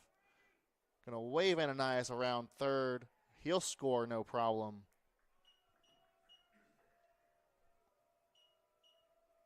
It's still going to be runners on first and second after a line drive single past the third baseman. Ford on the dive. Another RBI for Smithert. As we'll have a pinch hitter here for Luke Daniels. It's going to be number 15, Brody Paris. But not before a mound visit.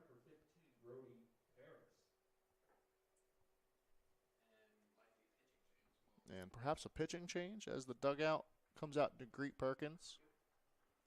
And yes, it will be a new pitcher. We'll see who that is as they come out of the dugout, and we'll get back to you after this short break.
It's going to be another freshman arm on the mound here for Averett.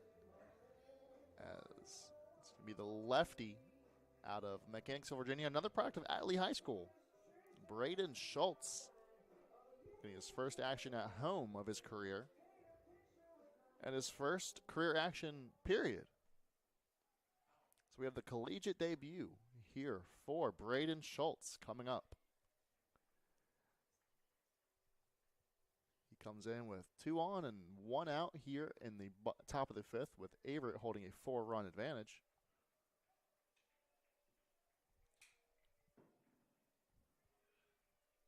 And he'll face the pinch hitter, Brody Paris, excuse me.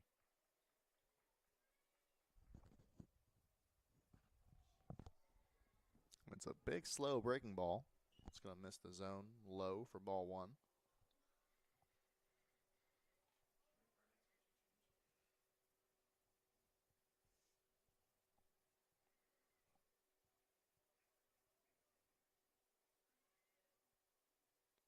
Pitch.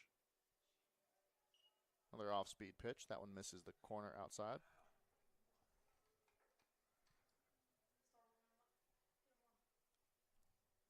Schultz looking like one of those typical lefty junk ballers. Not going to come in there and blow you away, but he might spin one by you here with a 2-0 delivery.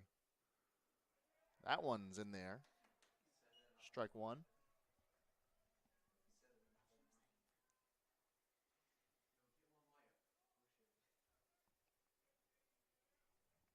6-2 ball game here. 2-1 count to the pinch hitter. Another one floats in there. This one just off the plate.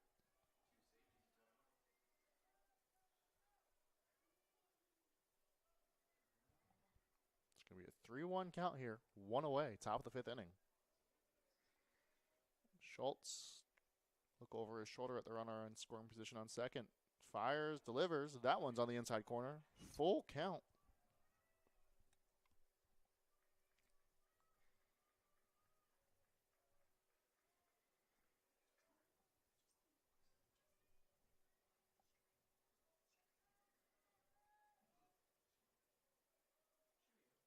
Full count pitch. Off the end of the bat. Chance for double play ball. Keister fields. McAllowitz throws over to first. Picked by Skinner. And it's Averett out of the inning with a 6-4-3 twin killing. And Keister and McAllowitz lead the charge into the dugout. Averett holds on to their 6-2 lead.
All right, it's going to be Drew Skinner walking to the plate for Averett, and he will face off against a new arm.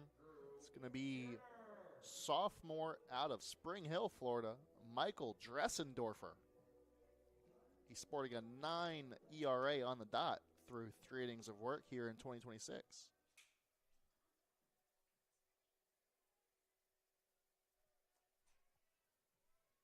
And his first pitch of the afternoon is low. Ball 1 to Skinner.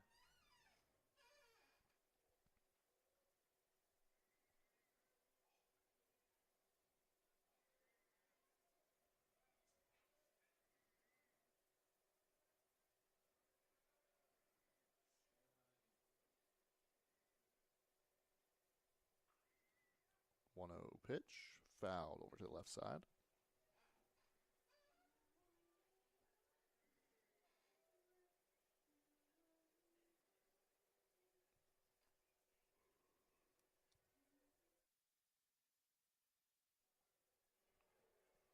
One pitch from Dressendorfer. Into Skinner, inside.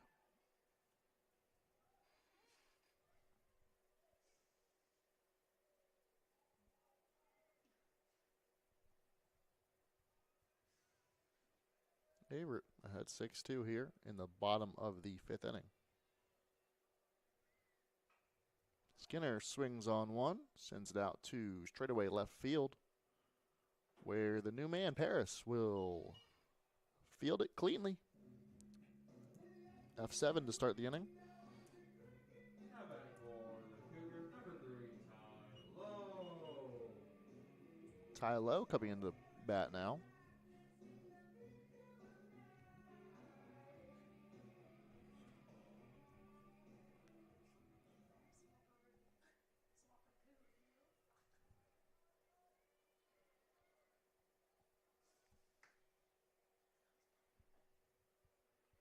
Lowe looks at the first one from Dressendorfer. This is the zone, ball 1.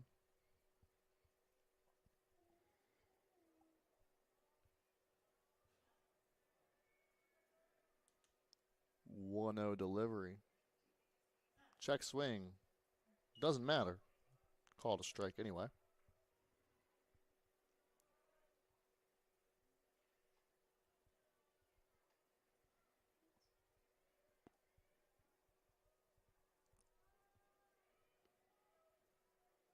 One pitch incoming. That one turned on by Lowe. Driving the left fielder back. Over the fence. It's going to be a home run for Tyler Lowe. On a ball that never really had the height. No assistance from the wind on that one. Just pure brute strength from Tyler Lowe to turn on one and blast it over the left field wall. It's an insurance run for Averett here in the bottom of the 5th. Dugout goes crazy. And Jack Turner now steps up to the plate after that blast from Lowe.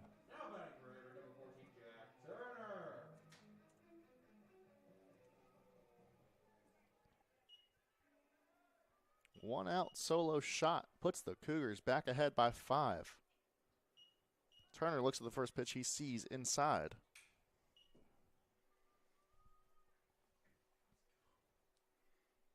Man, that one put a charge of energy here into the Cougars. And Turner hits one hard down the left field line, barely foul. Rolls through the mud. You're going to need a new ball out here now.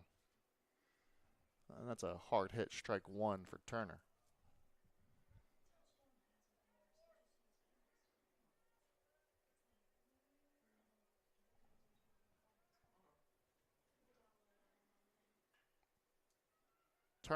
Mean hop over there at third. It's going to be hard to score that one an error on the third baseman, as that's just one of those early season hops.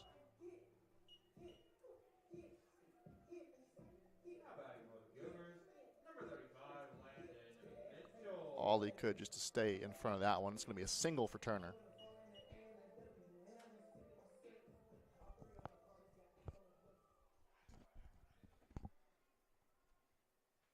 Home run and single in the inning for Averett. It's going to bring Landon Mitchell to the plate.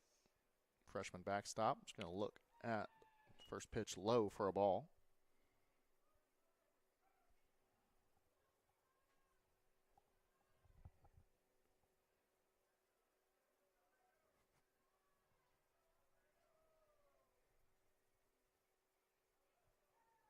This one skips in. Turner's on the move. That throw is wayward out into center field. Turner's going to be in there and not test the arm of White out in center. It's going to be a stolen base.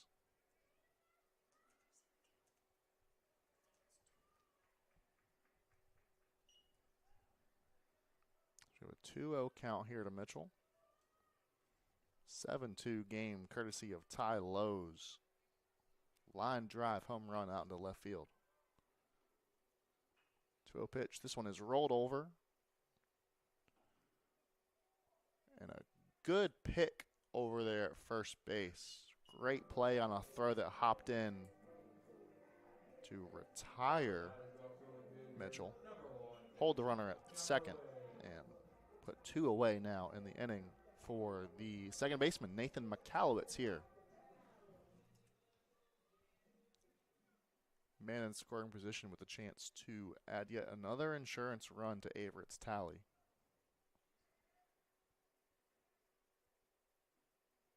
Breaking ball in there from Dressendorfer.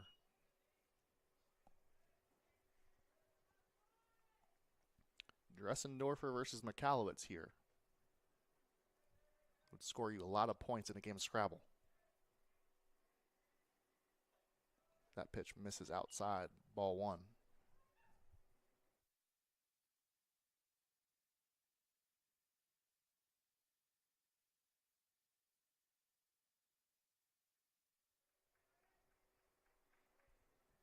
One pitch, 2 away in the inning.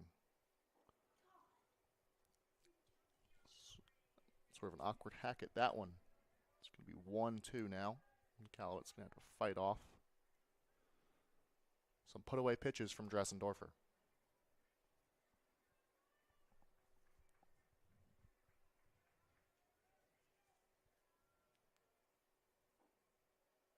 And that one's going to be foul-tipped, but caught by the catcher for the strikeout. But Averett puts a run on the board in the inning.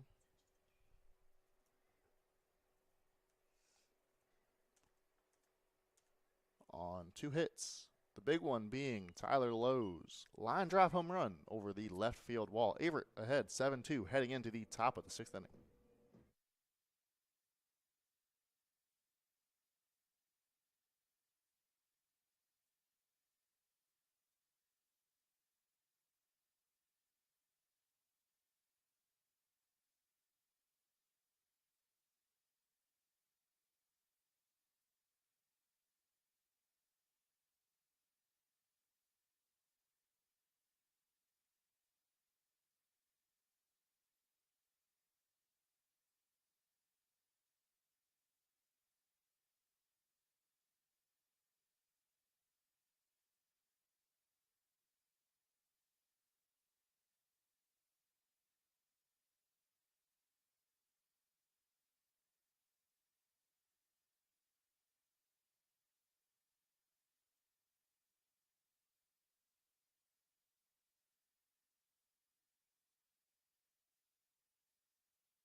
Here we are for the top of the 6th inning from Danville, Virginia. Averett University's Owen Fulton Field. We have Schultz still on the mound facing off against another lefty, Danny Gonzalez. Averett had 7-2, and the first pitch of the 6th inning is flared out to left field. That's going to be caught by the left fielder, Cubis. Ranges to his right. Gets the L7. It's 1 pitch, 1 out to start the 6th inning. As the third baseman, number 22, Nathan Wesley, comes to bat.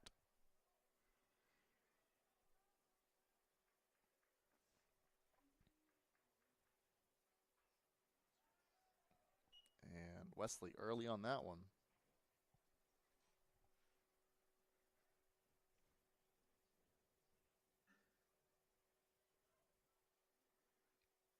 Ahead in the count 0-1. This pitch just off the outside corner.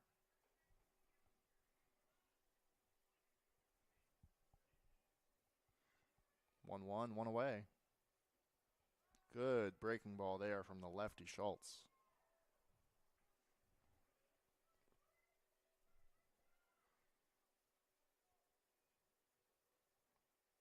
One, two, chance for the punch out. Wesley, no defensive swinging here for the third baseman for Carolina.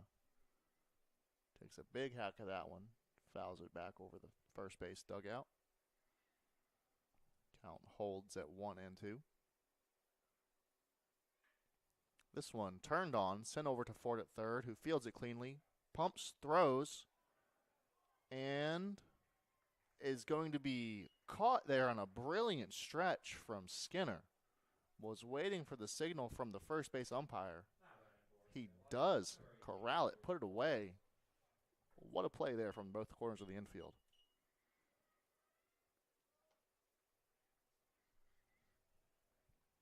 It's going to be 2 outs, nobody on here for Hoyos.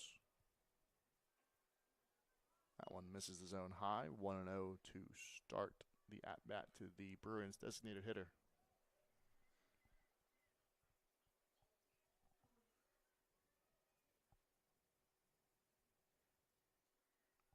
floats inside, 2-0.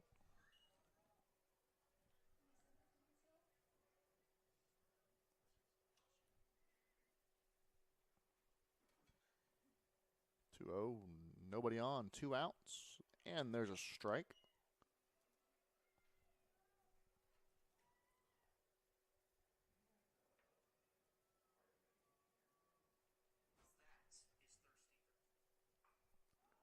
This one swung on, skied out behind second base. McAllowitz ranges back, and it's no problem to put that one away. 1-2-3 inning for Schultz. Averett up 7-2 heading into the bottom of the 6th.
And another new inning, another new Carolina arm for these Cougars to try and figure out.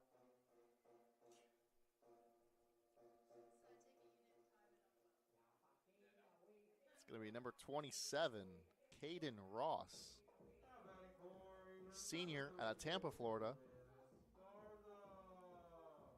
He's thrown 5 2/3 innings already this year and worked his way to a 4.76 ERA. So, solid start to the campaign for Ross.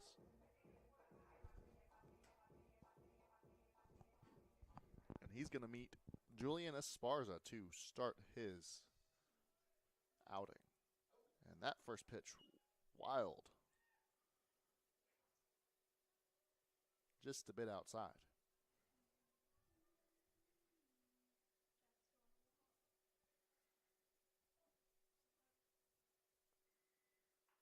Second pitch, that one is turned on by Esparza. Left fielder tracks it towards the foul line. Going to land fair, and a good throw. Going to hold the runner, Esparza, at first base after a big turn there. Now batting for the Cougars, number 5, Connor Coolidge.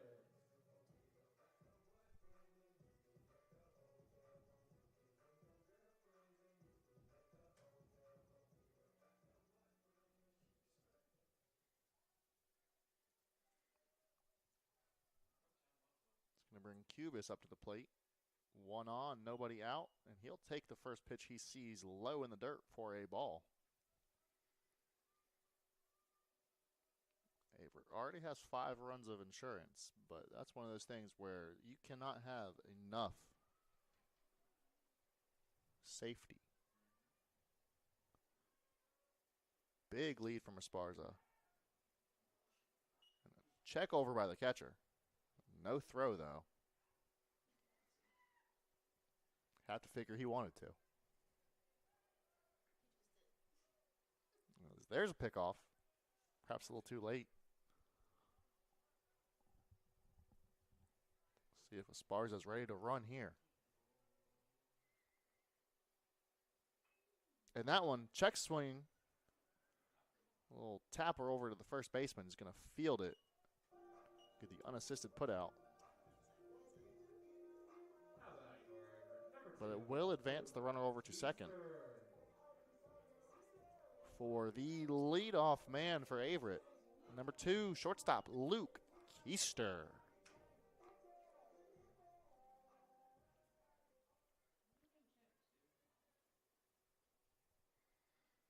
One out, man in scoring position. Big hole in that right side. That one's going to miss high and away, ball 1.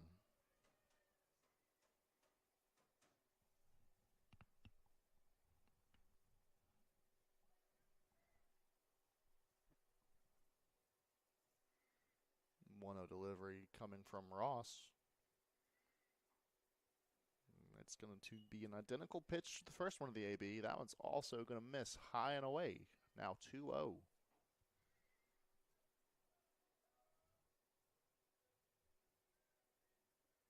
Bruins appear to be playing Keister for a pretty heavy pull. Outfield shifted over to the left. That one low and away in the dirt. Quickly 3-0. Have to figure the veteran Keister, smart enough, he's going to have the perhaps self-imposed red light.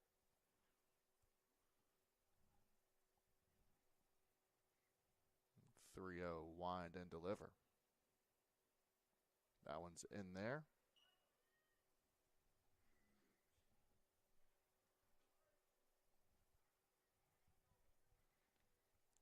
.31 hitters count. Green light all the way for the number 1 hitter in Averett's lineup.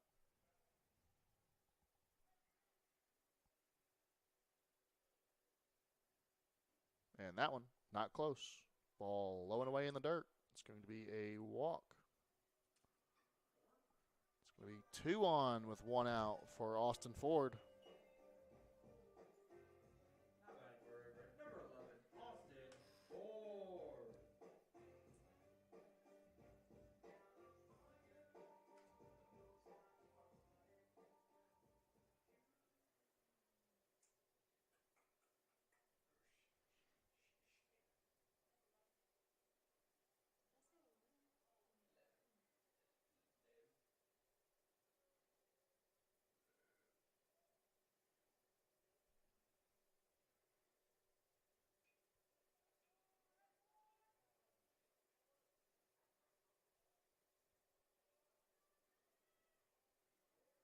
So after a long pause and a change of balls, we're going to have first pitch to Keister, and it looks like, Ford, and it looks like it might not have been the ball's fault. That one, wild, gets out of the reach of the catcher. It's going to allow both the runners to advance and be ball 1.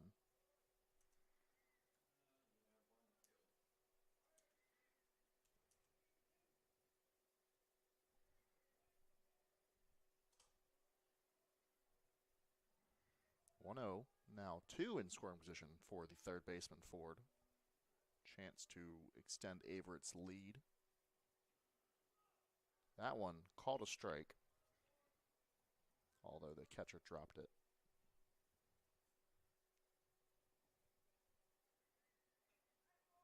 Used to always hear that when a catcher drops the ball, it doesn't really matter where it is. It's going to be called a ball from the umpire. Not the case here. 1-1. That one outside. 2-1.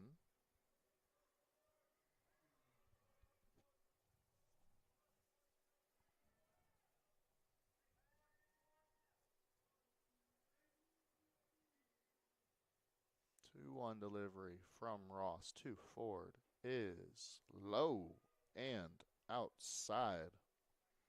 It's going to be 3-1. Averett already ahead 7-2. 2 on, both in scoring position. Number 2 man in the lineup, Ford. One big swing. And he'll watch it high. Take his free trek to first base. And the third baseman, Drew Skinner, strolls up to the plate but not before a mound visit for Carolina. So we'll get to listen to some reggae tunes here in the press box while they talk it out.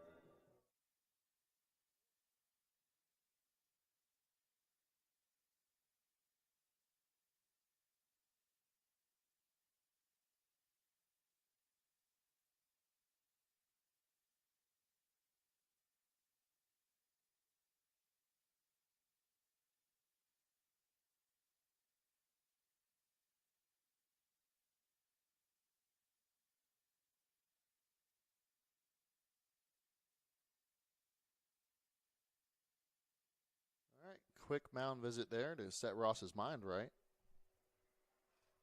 And now it's Skinner. Bases loaded, 1 out, bottom of the 6th. 7-2 lead for Averett as we will have a quick stoppage of play. Something's going on that they don't like. Not entirely sure what it is. They never tell us anything up here. Alas, here we go. Ross from the windup. Misses. First pitch outside, low and away.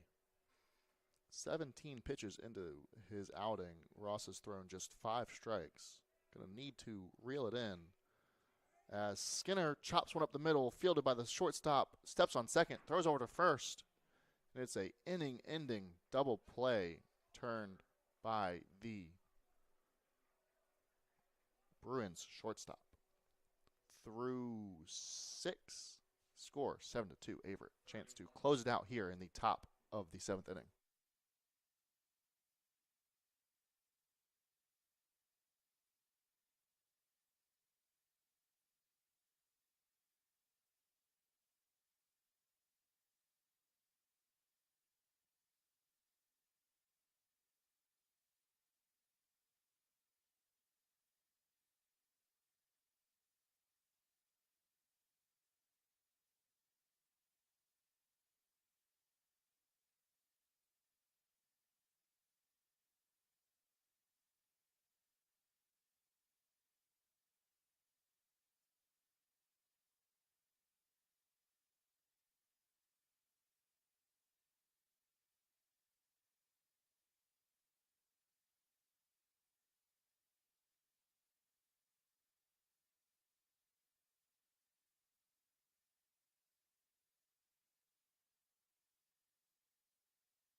And we are in the game's final inning, barring extra innings. It's going to be a new man on the mound, another freshman, also out of Jefferson Forest High School in Forest, Virginia, Braden Gregory, making his second career appearance. Looking to get 3 outs and send the Bruins home unhappy. His first pitch skips across the plate, low and away.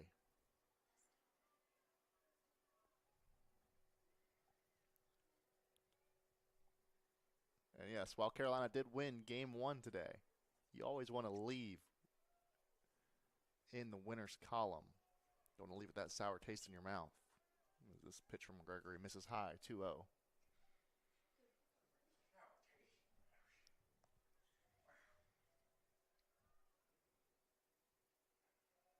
2-0 pitch. Also misses. Quickly 3-0 from Gregory.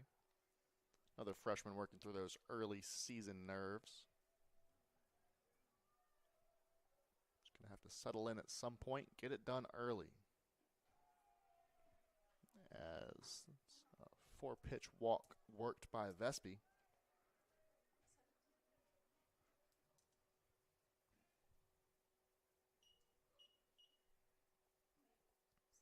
That's going to be a pinch hitter coming into the game for Carolina. Pinch hitting for the Bruins, number 16, Alexis Fontanez.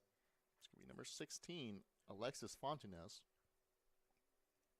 coming in.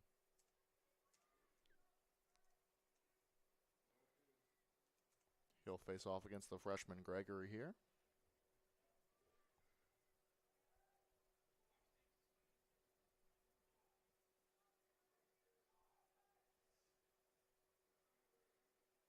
1 on, nobody out.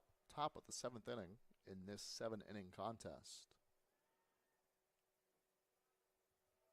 And that's going to be 5 pitches, 5 balls here from Gregory to start this one out. If you're Fontanez, you might want to see one across the plate before you have the green light.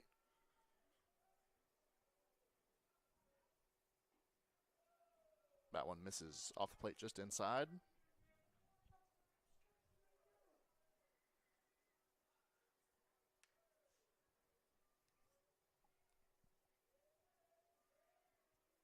Two-0 delivery. High and away. 3-0 the count to the pinch hitter, Fontanez.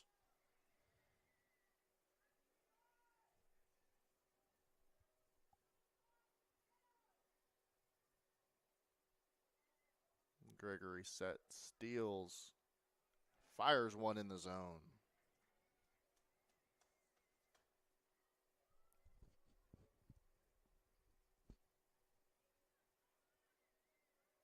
Three-one now on the way. That one's in there. Found his groove here.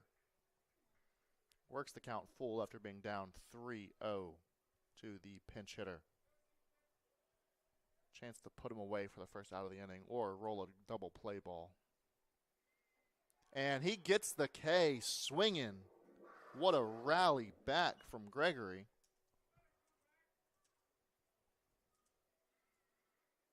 That's out number 1.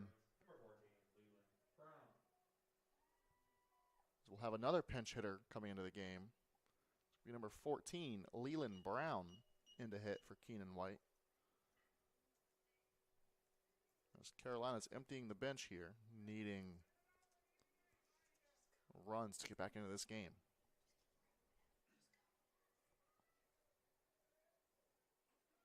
That one misses high and inside. Perhaps a little amped up after getting that first career K at home for Gregory. Check over on the runner at first. Comes set. That one fouled straight back.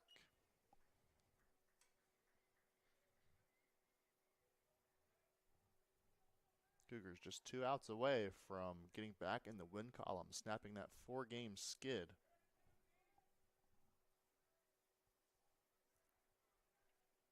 Gregory looking to deliver them to that victory. This one on the outside corner, strike 2. Now ahead of Brown, 1-2.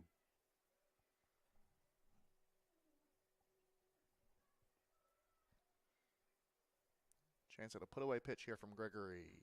He throws a breaking ball in there. Brown turns on it. Drops into the left field grass. Runner around second. Slides. Vespi is safe into third. It's going to be runners in the corners now. Just 1 away.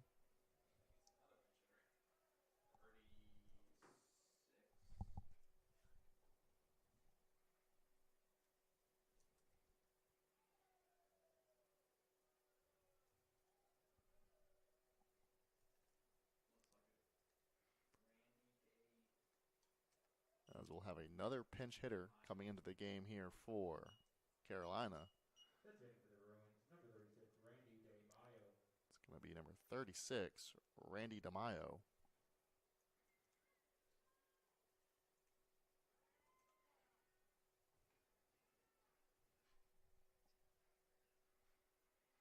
With 1 away, runners in the corners, Gregory on the mound. Sets, delivers to DeMaio, rips one, foul. Makes Vespi dance out of the way over on third. It's nothing but strike 1 in the scorer's book, though. Now 5 hits on the day for Carolina.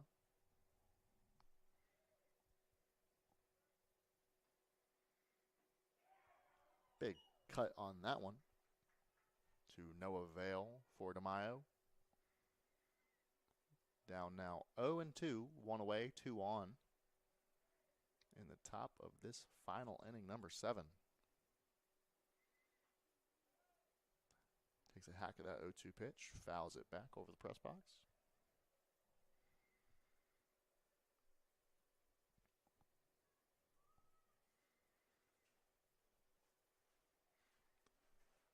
Another chance at the 0-2 put-away pitch here from Gregory. Sets, delivers, and another foul ball straight back over the press box. We'll re-rack them and do it again.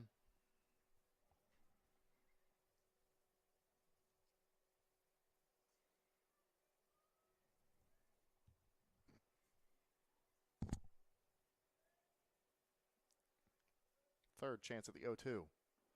Breaking ball, swung on and missed. Gregory gets the punch out.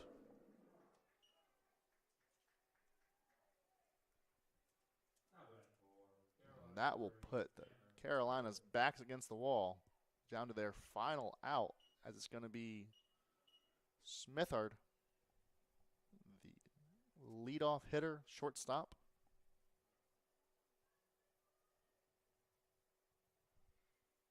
Standing in, taking ball one. Last chance here for Carolina to mount something here in this game too.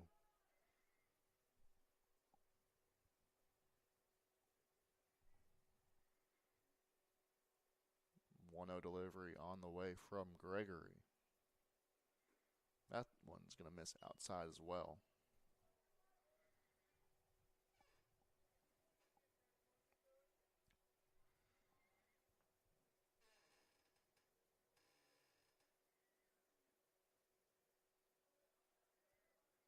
With 2 on and 2 outs. Miss high, run the count to 3 balls, no strikes. At this point, you might just want to let the dangerous man at the top of the lineup see 4 balls and take his free base rather than give him something to drive here.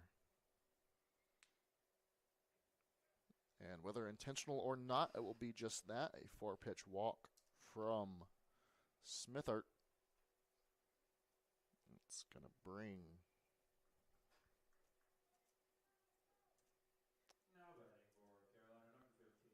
the pinch hitter from a few innings ago, Paris, up to bat. Base is full, trailing by 5 runs. This one's going to skip by the catcher in the dirt. It's going to be a wild pitch that's going to allow every runner to move up a bag.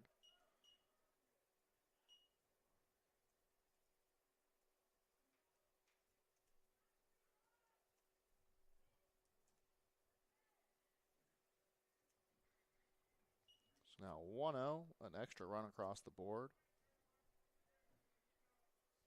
for the lefty Paris at the plate. Gregory on his 25th pitch here in this 7th inning. Finds the zone on that one. 1-1 count. 1 out left in this ball game for Averett to muster.